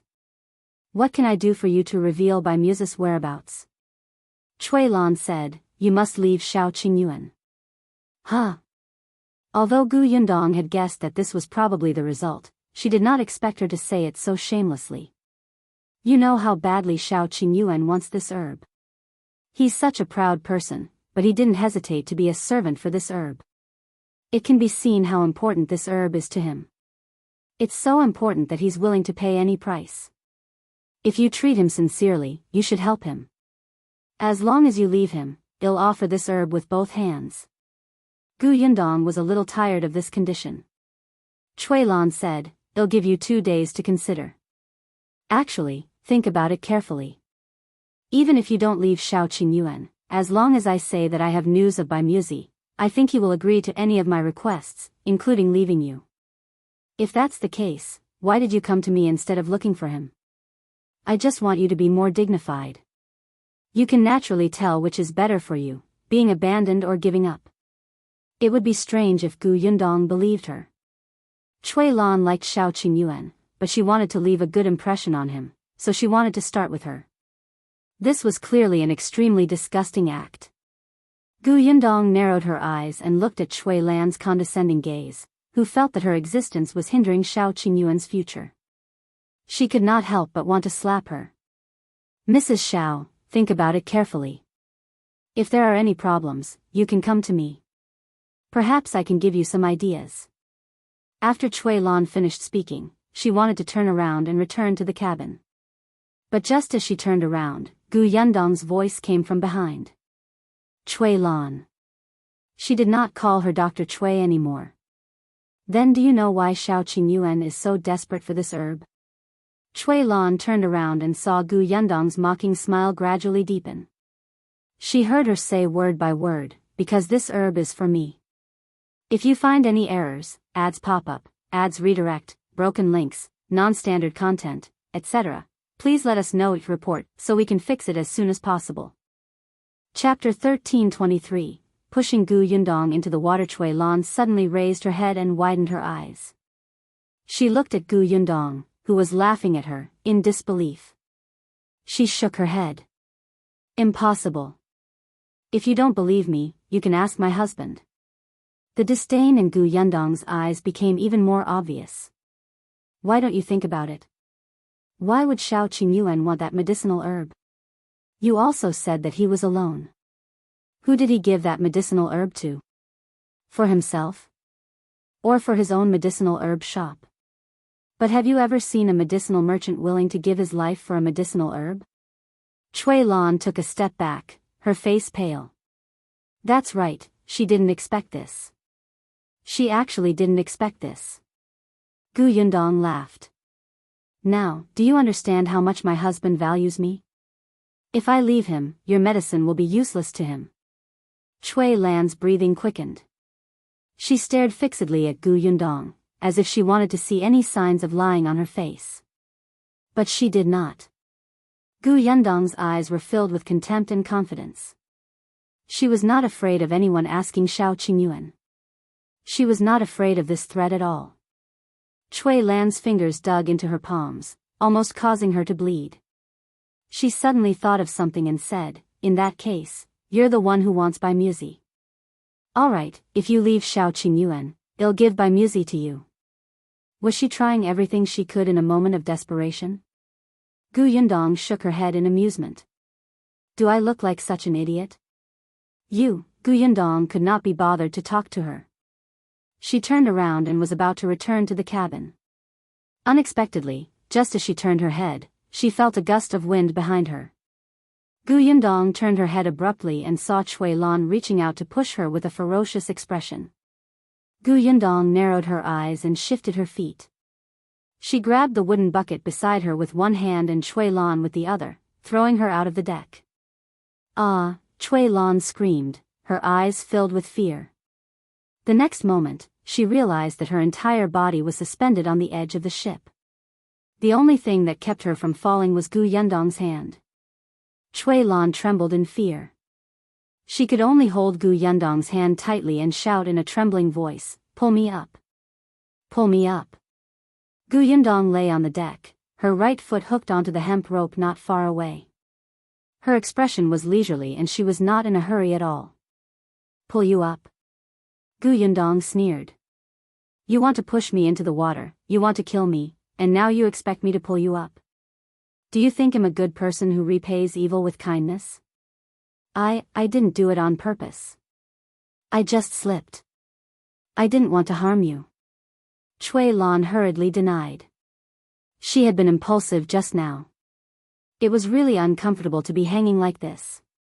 Cui Lan's voice was intermittently blown by the wind. "I'm a doctor. I've always helped the world and never thought of harming anyone. Really, I'm just threatening you. I don't want to kill anyone. I don't believe you." "You?" Cui Lan's body swayed. "Gu Yundong, if you let go, you'll be killing someone. You have to pay with your life for killing someone. Moreover, my father is an imperial physician and he's an official of the imperial court. If you harm me, your entire family will be implicated by you. Your husband won't want you either. It won't do you any good." Gu Yundong sighed. This girl was still threatening her even at this point. She really wouldn't shed a tear until she saw the coffin. "Look at how nervous you are. I didn't say I would kill you." She smiled, but the malice in her eyes was obvious. "If you find any errors, ads pop up, ads redirect, broken links, non-standard content, etc., please let us know each report so we can fix it as soon as possible." Chapter 1324. You're so scheming, however, as long as I let go gently, you will fall into the river. Don't worry, you won't die for the time being after falling. I will immediately ask the crew to jump down and save you. Gu Yundong spoke slowly and meaningfully. What else did Cui Lan not understand? Yes, as long as she did not drown, Gu Yundong would not kill anyone. When she was rescued by the rough crew, she would be drenched in public and her innocence would be lost. She would suffer from rumors. If she could not marry into a good family, even her father would be implicated by her. He would be pointed at and his future would be affected. Cui Lan's expression changed. She looked up at Gu Yundong in disbelief. You're so sinister. Thank you for your compliment. Gu Yundong accepted her praise with a smile. Cui Lan took a deep breath and suddenly shouted, "Help, someone is killing." Before she could finish speaking, she felt Gu Yundong loosen her grip. Cui Lan immediately screamed, "Ah! What are you doing? Continue shouting. See if it's faster for you to call for help or if it's faster for me to throw you down." Cui Lan instantly shut her mouth and did not dare to make a sound. She regretted choosing this position. No one came here, and there were buckets and sacks blocking the way. Besides, the sky was dark now. Coupled with the sound of water, no one could hear them. Cui Lan felt like she couldn't hold on any longer. Her hands felt like they were about to break. She was extremely afraid. She looked up at Gu Yundong, who still looked calm, and hated her. "What are you trying to do?" Gu Yundong smiled. It was finally time to start negotiating. "I don't know what I want to do either. After all, you were the one who pushed me first. I only did this because of my quick wit. I wasn't prepared to ask you to compensate me in advance. Of course, you can also think about what bargaining chips you have to convince me to pull you up. Wasn't the hint obvious enough?" As expected, Cui Lan's expression changed slightly. "I don't have much leverage." Gu Yundong smiled. This girl was still being stubborn at this juncture. "All right," Gu Yundong pried her fingers off her wrist one by one. Cui Lan was shocked and hurriedly shouted, "By Muzi, I have news for you about By Muzi." Yundong stopped. That was more obedient. She looked like she was weighing whether this bargaining chip was big enough. "All right, since you want to tell me so badly, I'll listen. If I'm satisfied, I'll pull you up. What if you go back on your word?" Yundong raised her eyebrows. "But you only have one choice now." Cui Lan took a deep breath and her expression became even uglier. Yes, she had no other choice now. She would take a gamble or be thrown down. "Okay, I'll tell you. You'd better tell me the truth." Yundong smiled. "If I hear anything amiss, I'll throw you down." "You," Cui Lan pursed her lips and gritted her teeth. "By Muzi is in the capital." Yundong loosened her grip and Cui Lan said anxiously, "I'm not lying. This is very strange. If you knew that By Muzi was in the capital, you should have told Shao Qingyuan long ago. Why didn't you tell him back then? He wasn't married at that time. It should have been easier for you to succeed at that time, right?" Cui Lan hurriedly said, "I didn't know long ago. I was only informed when I arrived at the heading prefecture. If you find any errors, ads pop up, ads redirect, broken links, non-standard content, etc., please let us know each report so we can fix it as soon as possible." Chapter 1325, You're Simply Trash, continue. Yundong raised her eyebrows. Yes, if she only found out when she reached the heading prefecture, she would indeed not have the chance to tell Shao Qingyuan. Cui Lan was dizzy from the wind and Yundong's scare. She could not think of a perfect lie, so she told the truth. "I saved the life of the grandson of a rich family in the heading prefecture. That rich family was very grateful to me and my father. Later on, I accidentally heard him mentioned by Muzi. I thought about how Shao Qingyuan had put in a lot of effort to search for this medicinal herb. That rich family saw that I urgently needed this medicinal herb. In order to repay me for saving his life, the master of the family said that his son in the capital had one. He could write a letter to his son and tell him what had happened. His son would definitely give By Muzi to me." "Which family in the capital?" Cui Lan paused for a moment and said, "The Yen family, a tea merchant family in the capital." "Tea merchants. What about the letter?" "I don't have it," Cui Lan replied. "Old Master Yen directly wrote it and sent it to the capital. The Yen family also knows my father's identity. After we return to the capital, the Yen family will naturally send By Muzi to our residence." Speaking of this, Cui Lan finally had a hint of smugness on her face. "Look, so what if you know about these things? You still can't get By Muzi. You already know. Can you pull me up now?" Yundong raised her eyebrows and suddenly raised her voice. "I'm done asking." Cui Lan was stunned. In the next moment, 2 footsteps came from the deck. When one of them walked up to her, she finally saw who it was. Shao Qingyuan. A look of surprise flashed across Cui Lan's face. "Shao Qingyuan, you saw it. Your wife wants to kill me. She's vicious. You should see her true colors. Hurry up and pull me up." Shao Qingyuan glanced sideways at Cui Lan and did not say a word to her. He only said to Yundong, "When I returned to the cabin, I realized that the door was locked, so I came here to look for you. I happened to see Imperial Physician Cuis guard coming over, so I stopped him. Since you're done asking, let's go back. Your hand should hurt after holding her for so long. I'll rub it for you." When Cui Lan heard this, her face was filled with disbelief. Not only did Shao Qingyuan hear it from the beginning, but he even stopped the guard who was protecting her and her father and daughter from saving her. Cui Lan felt cold all over. This shouldn't happen. Shao Qingyuan shouldn't be like this. He clearly had a chivalrous heart. He should be clearly distinguishing between right and wrong. He should. How did this happen? Yundong glanced at her and let go. Just as Cui Lan thought she was going to fall, a rope suddenly flew over and instantly wrapped around her waist. With a little force, it pulled her onto the deck. Cui Lan was still in shock. She knelt on the ground and panted heavily. After a long time, she looked up and only saw Qingyuan supporting Yundong's back as he left. Cui Lan's eyes were bloodshot and filled with hatred. The guard beside her lowered his eyes slightly and said in a low voice, "Miss Cui, you should return to the cabin." Cui Lan suddenly turned her head and glared at him angrily. "Where were you? The emperor asked you to protect us. Is this how you protect us?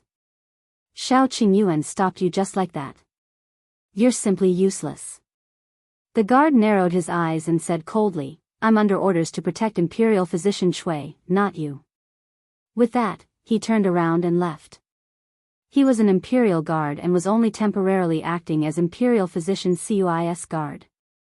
It was not Cui Lan's turn to point and scold him. "If you find any errors, ads pop up, ads redirect, broken links, non-standard content, etc., please let us know it report so we can fix it as soon as possible." Chapter 1326. Arriving in the capital, Cui Lan was dumbfounded. She sat on the deck in a daze and could not recover for a long time. It was not until a gust of wind blew that she shuddered violently. She staggered to her feet and stumbled back to her cabin. After Yundong and Qingyuan returned to the house, she narrowed her eyes and settled the score with him. "Why didn't you tell me about what happened in the capital? What about almost losing his life for Muzi? What about being threatened to be someone's slave for a year? What if it did happen? What then?" Qingyuan hugged her and shook her gently. "It's all in the past. I'm not angry anymore. Not in the past." Yundong was very angry. "You always say that I deal with danger alone. What about you? I promise there won't be a next time." Qingyuan immediately admitted his mistake. "I swear that if I take the risk alone next time, I will." "Shut up." Qingyuan obediently remained silent. He looked down and saw that she was still angry. He lowered his head and kissed her. "I'll definitely tell you everything in the future." Yundong glared at him fiercely before slowly calming down. But when she thought of Cui Lan's words, Yundong fell silent again. After a long while, she asked, "What do you think about Muzi? If Cui Lan is right, the Yen family will give the herbs to the Cui family. We can only start from the Cui family." The problem was that after this incident, the Cui family had already fallen out with them. Ordinary transactions were impossible, so they could only think of another way. The two of them looked at each other and temporarily put this matter aside. Unexpectedly, the next day, Yundong heard that Cui Lan was sick. It was probably because of the cold wind last night that she caught a cold. Imperial Physician Cui had never come to look for them either. It was unknown if Cui Lan did not tell him the reason or if the guard had told him the truth. In short, Cui Lan's illness made Yundong's life on the ship more stable. After 5 to 6 days, Cui Lan finally became more energetic, but she did not step out of the cabin door again. Yundong was happy and at ease. Tong Shuitao seemed to have adapted to life on the ship.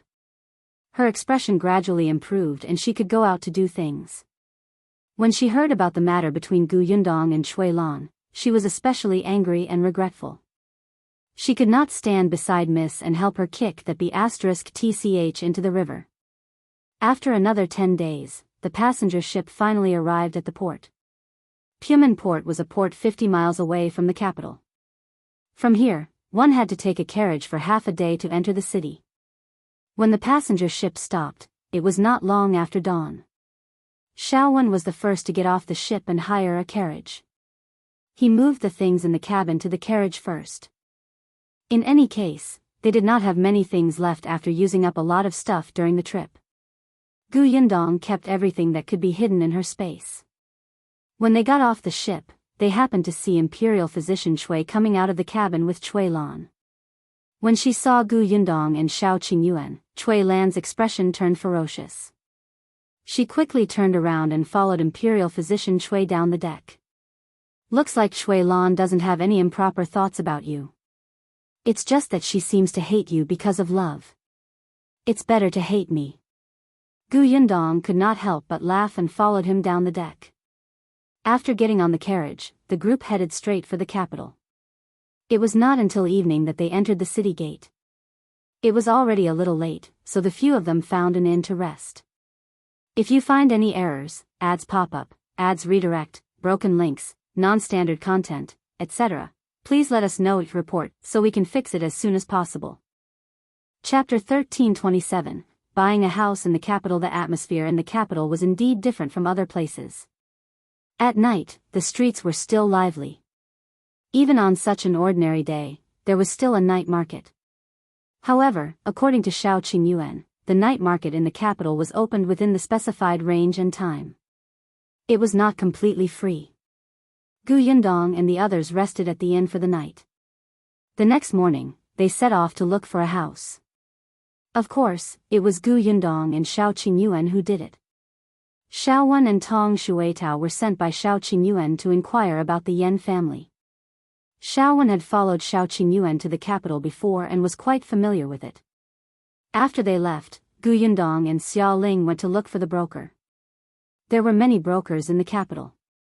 Fortunately, Shao Qingyuan had some understanding when he came to the capital last time. He knew which broker had a good reputation, so they went straight there. Unfortunately, houses in the capital were too scarce, and they were especially expensive. In particular, some large houses with 4 to 5 yards were not easy to buy at all. Even if they were available, they were in very remote places. Therefore, Yundong set his sights on the 3-yard houses. Such a size was perfect. It would not look empty, or too crowded with a few more people. Yundong explained her request. The broker picked out 2 for her.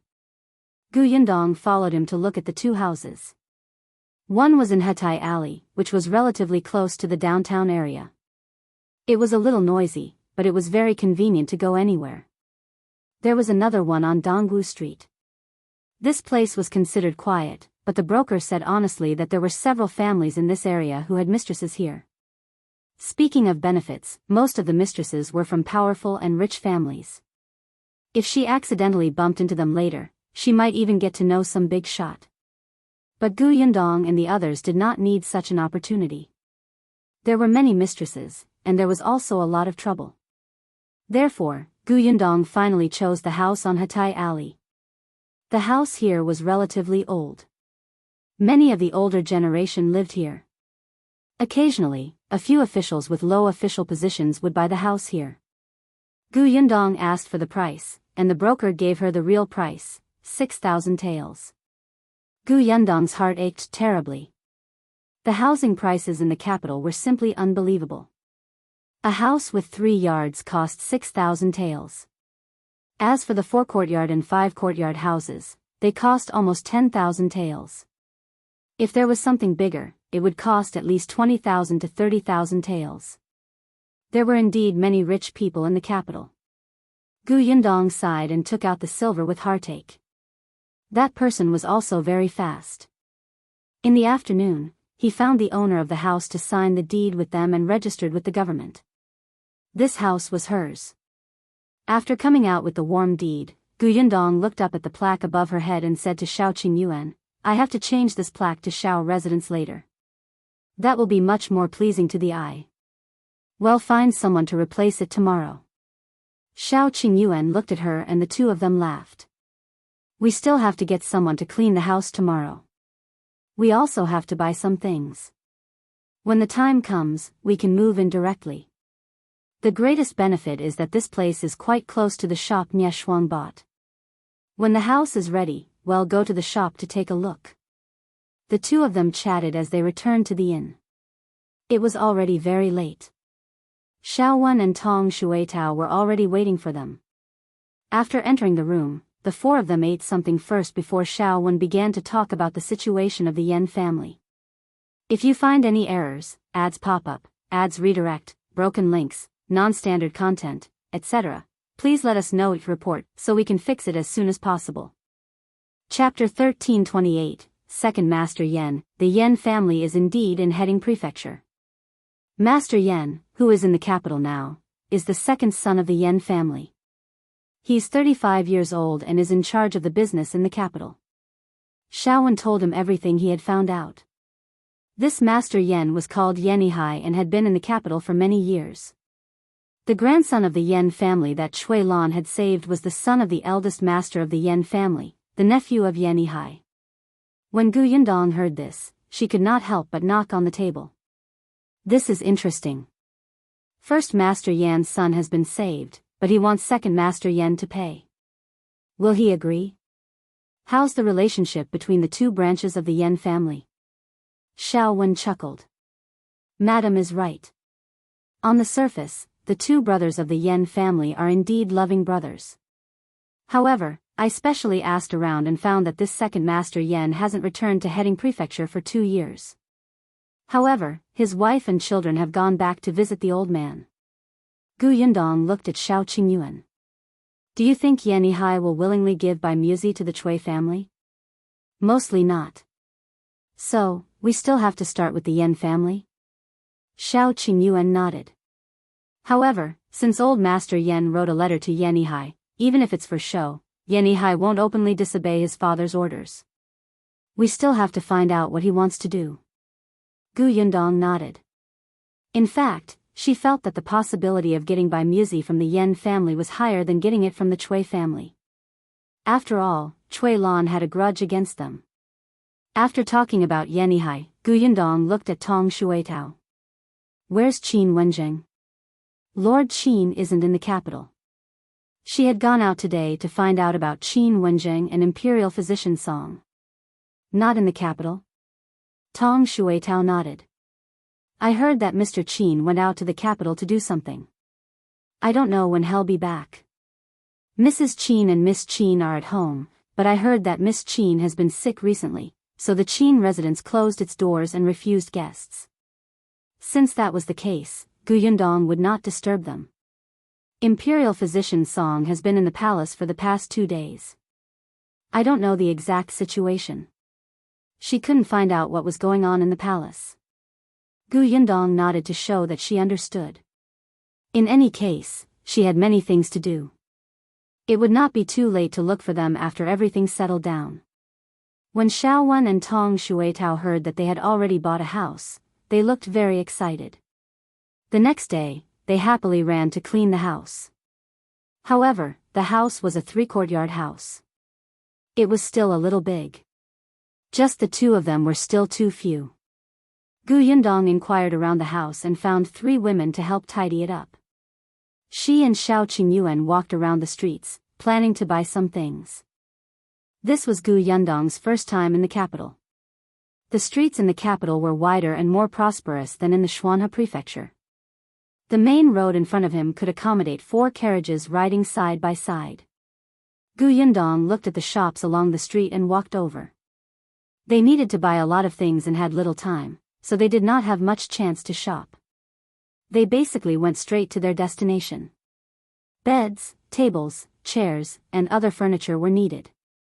There were also pots, pans, rice, oil, and salt that were needed in the kitchen. There were also quilts, pillowcases, brain threads, and so on. They could slowly add the others that they did need for the time being. Gu Yundong bought everything she could and sent them to her house in Hatai Alley. Then, she went back with Shao Qingyuan. If you find any errors, ads pop up, ads redirect, broken links, non-standard content, etc., please let us know each report so we can fix it as soon as possible. Chapter 1329, Reminder. Unexpectedly, just as the two of them were about to reach the entrance of the alley, they suddenly bumped into a familiar person. That person was also stunned for a moment when he saw them. Then, he walked over. Dr. Shao. Shao Qingyuan nodded at him, greeted him, and brushed past him, planning to leave. That person was about to leave, but he suddenly stopped and said, Imperial Physician Cui entered the palace to meet the Emperor as soon as he returned. This person was the Imperial Guard who had protected Imperial Physician Cui and his daughter on the ship. Now that Imperial Physician Cui had returned to the capital safely, his mission was completed. This person left after saying this. Gu Yundong waited until his figure had completely disappeared before she asked, Are all the people in the capital so oblique? Couldn't he make it clearer? He clearly meant well, but if he met someone who wasn't quick-witted enough, they really wouldn't be able to figure it out. Shao Qingyuan led her into the alley. I don't have a relationship with him after all. We've only met once. It's already not bad that he reminded me of this. He told them that Imperial physician Shui had gone to see the Emperor as soon as he returned to the capital. It was to report the vaccination in the heading prefecture. This was his duty as a subject. Although Shao Qingyuan did not have the status of an official imperial physician in the imperial hospital, he was in charge of the vaccination in the Xuanhe prefecture. He was shouldering the mission given by the emperor. When he returned to the capital, he should have entered the palace to meet the emperor immediately. Unexpectedly, he stayed outside for 2 days without doing anything. Imperial physician Shui and Shao Qingyuan came back on the same boat.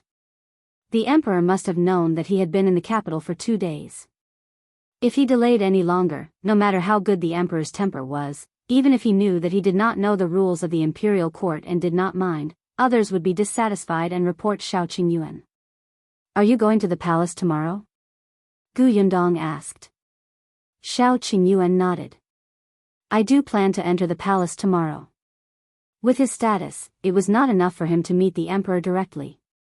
He had to report to the head of the imperial hospital, Song Dejiang, before Song Dejiang brought him there. I'll leave the house to you. I'll be back soon. Yeah. The two of them walked to the entrance as they spoke. Some of the things they had bought had already been transported over. Shaowen and Tong Shuitao were helping with the transportation. When they saw Gu Yundong and Gu Yundong, Tong Shuitao immediately ran over. Miss, the room has been tidied up, and the bed and cabinet have arrived. Come in and take a look. Gu Yundong followed her in and was the first to see some old furniture and miscellaneous items piled up in the courtyard. There were some things here that were going to be sold, and some were going to be thrown away. Unexpectedly, a woman who was helping to clean the house suddenly came forward. She went to Gu Yundong's side and asked with a smile, Madam Shao, you're back? Aunt, what's the matter? It's like this. Look at your bed, cabinet, and so on. You don't want the old ones anyway. Can I take them back? Gu Yundong was stunned, but Tong Shuitao frowned and said, I've already told you that those big items are for sale.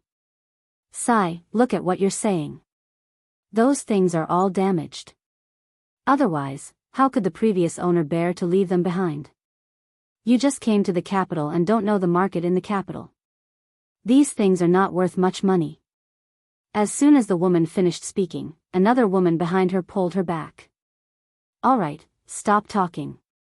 These things are worth. Before she could finish speaking, she was pushed by the woman from before. Shut up. If you find any errors, ads pop up, ads redirect, broken links, non-standard content, etc., please let us know each report so we can fix it as soon as possible. Chapter 1330, Let Gu Yundong do something good then. The woman continued to look at Gu Yundong. She smiled and said respectfully, Madam Shao, you look like you're from a rich family. You don't care about this small sum of money. Why don't you do a good deed? Gu Yundong found it funny and raised her eyebrows slightly. Yesterday, after buying the house, I agreed to sell the bed and cabinet to the broker. Later, he will find a cart to take them away. So I can't give them to you. If you want them, you can have those things. She pointed to another pile of things to throw away. Actually, there were quite a few good things in that pile.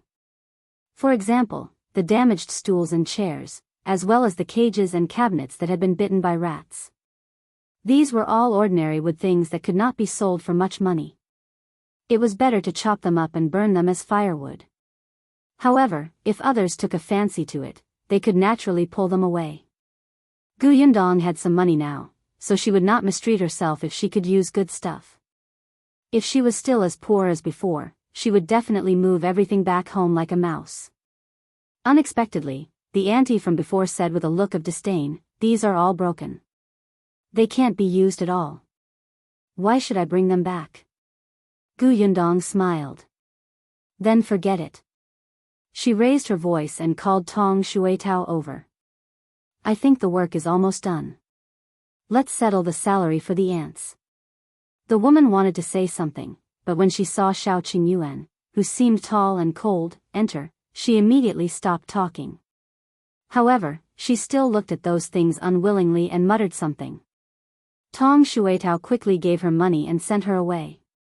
On the other hand, the woman who had stopped her earlier was at the back.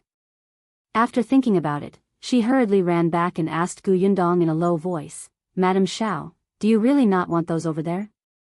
Yundong saw that she was a little embarrassed and then looked at her clothes, which were indeed a little more dilapidated than the other women's. She knew that her family was not very well off, so she nodded. "I don't want them. If Aunt likes them, you can bring them back to repair them for the children to play with." The woman was even more embarrassed, but she still thanked Yundong repeatedly. Then they'll take them back. "Yes, I'll get Shuitao to help you move them. She's strong."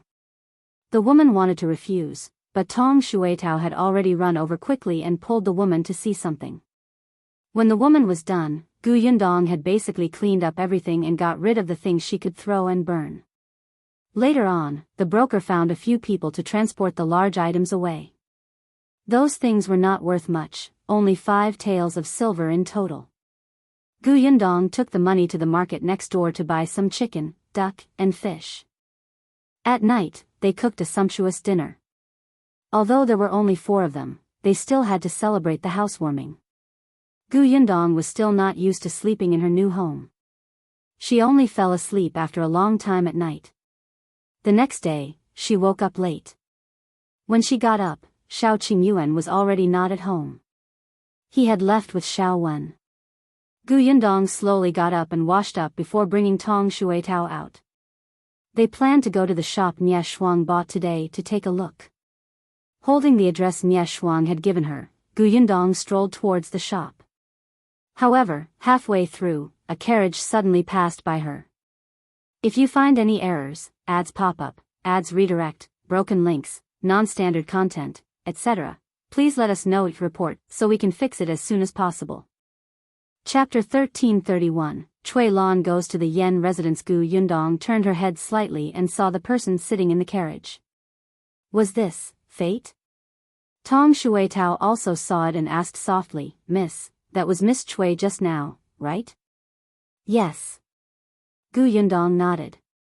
She looked in the direction where the carriage had disappeared and asked, "Where is it going?" Tong Shuitao thought for a moment and suddenly widened her eyes. She pointed in that direction and said, "It's the Yen residence, Mississippi." Yen residence? Yundong thought of her and Shao Qingyuan's guess. According to Cui Lan, the Yen residence would send by Muzi directly to the Cui residence. However, Cui Lan had personally gone to the Yen residence.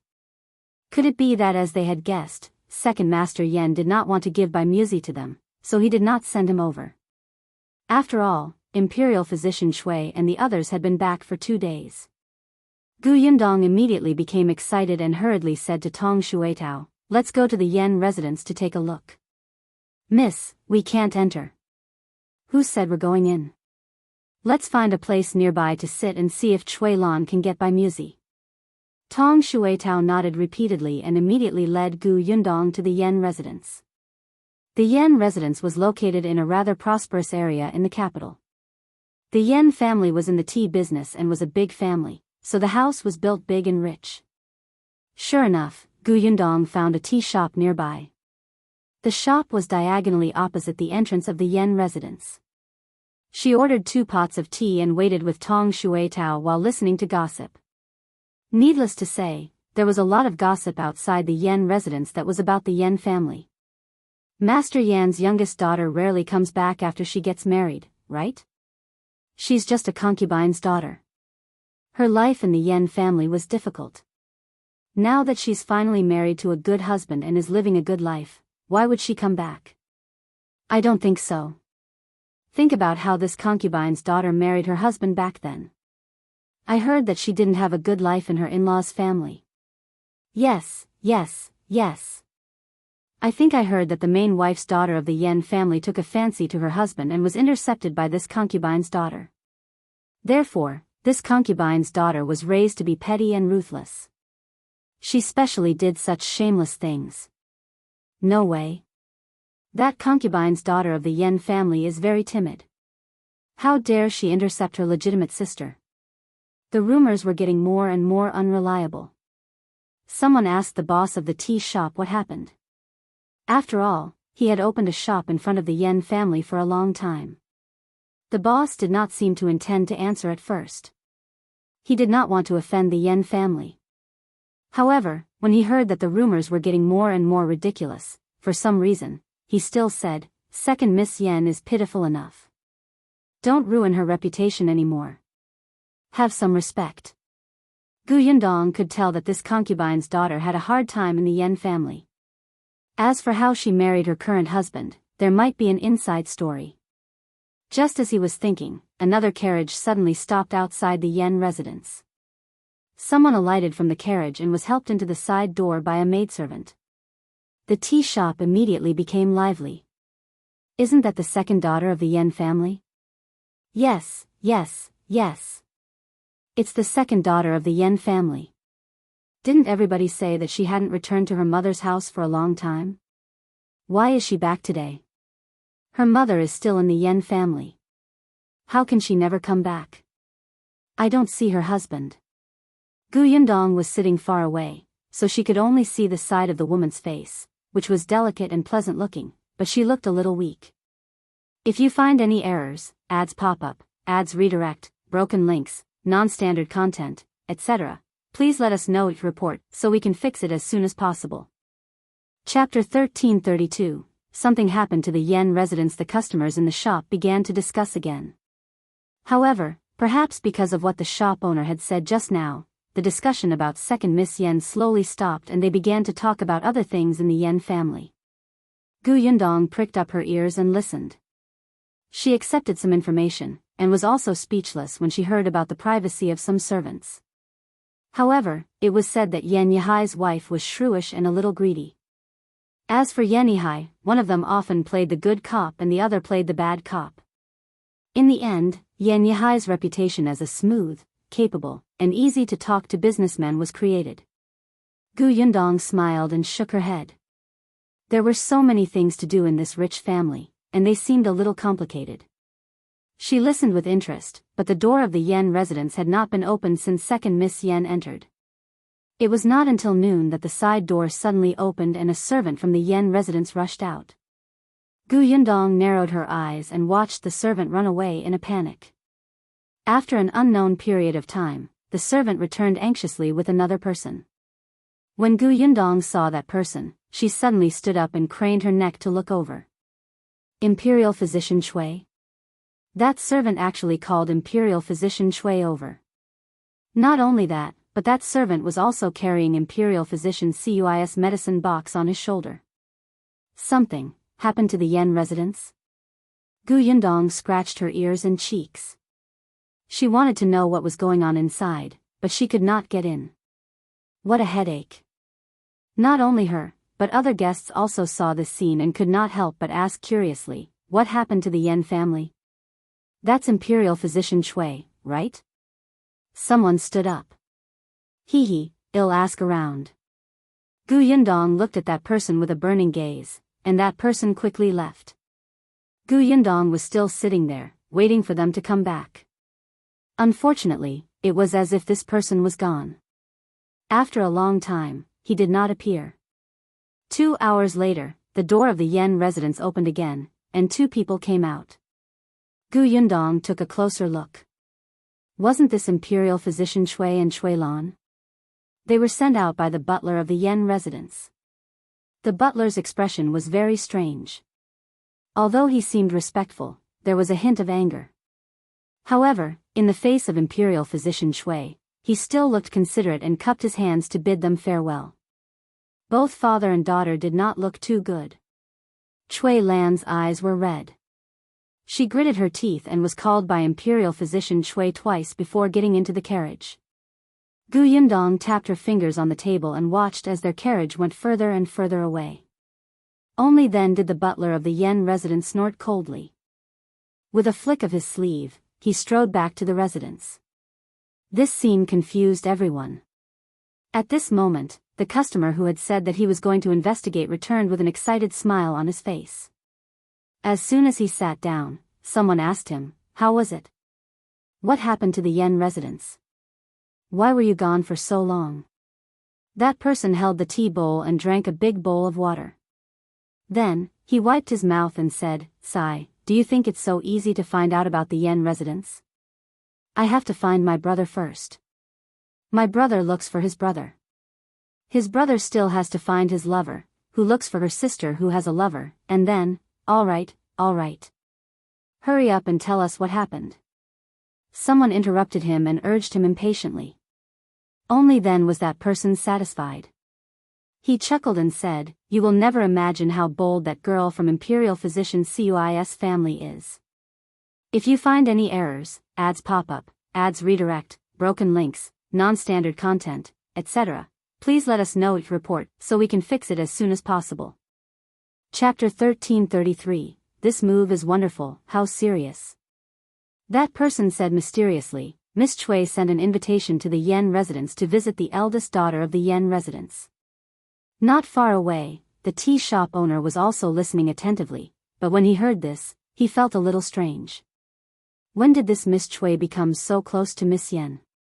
He had opened a tea shop here for so many years, but he had never heard of Miss Yen and Miss Chui having a relationship. Only Gu Yundong and the others knew about these problems. She said that she was visiting Miss Yen, but wasn't she actually going for Bai Muzi? The gossiper continued, "Isn't it a coincidence today? Didn't second Miss Yen also return to her maiden home just now? She heard that Miss Chui was here. Shouldn't they meet and talk?" Who knew that Miss Chui would suddenly go crazy for some reason? She suddenly smashed second Miss Yen's head when no one was around and knocked second Miss Yen unconscious. What? Everyone was stunned when they heard that. Someone quickly asked, could it be that Miss Chui couldn't stand second Miss Yen snatching her sister's husband to avenge Miss Yen? Didn't they say that they were friends? That I don't know. That person took another sip of tea before continuing. However, after second Miss Yen was knocked unconscious, the Yen family immediately went to find Imperial Physician Chui to save her. Is second Miss Yen alright? How is she fine? Even Imperial Physician Chui said that it's especially serious. So what should we do? What could he do? Of course, he had to save her. However, I heard that second Miss Yen's injury can only be treated with a very precious medicine. What's it called? Bai Mu? I don't remember very clearly. Anyway, I heard that Master Yen gave this medicine to second Miss Yen. His heart ached. What else did Gu Yundong not understand? She looked at Tong Shuitao, whose eyes were wide open. Then, she threw down the silver and left with her. Miss, is what the Yen family did what I think it is?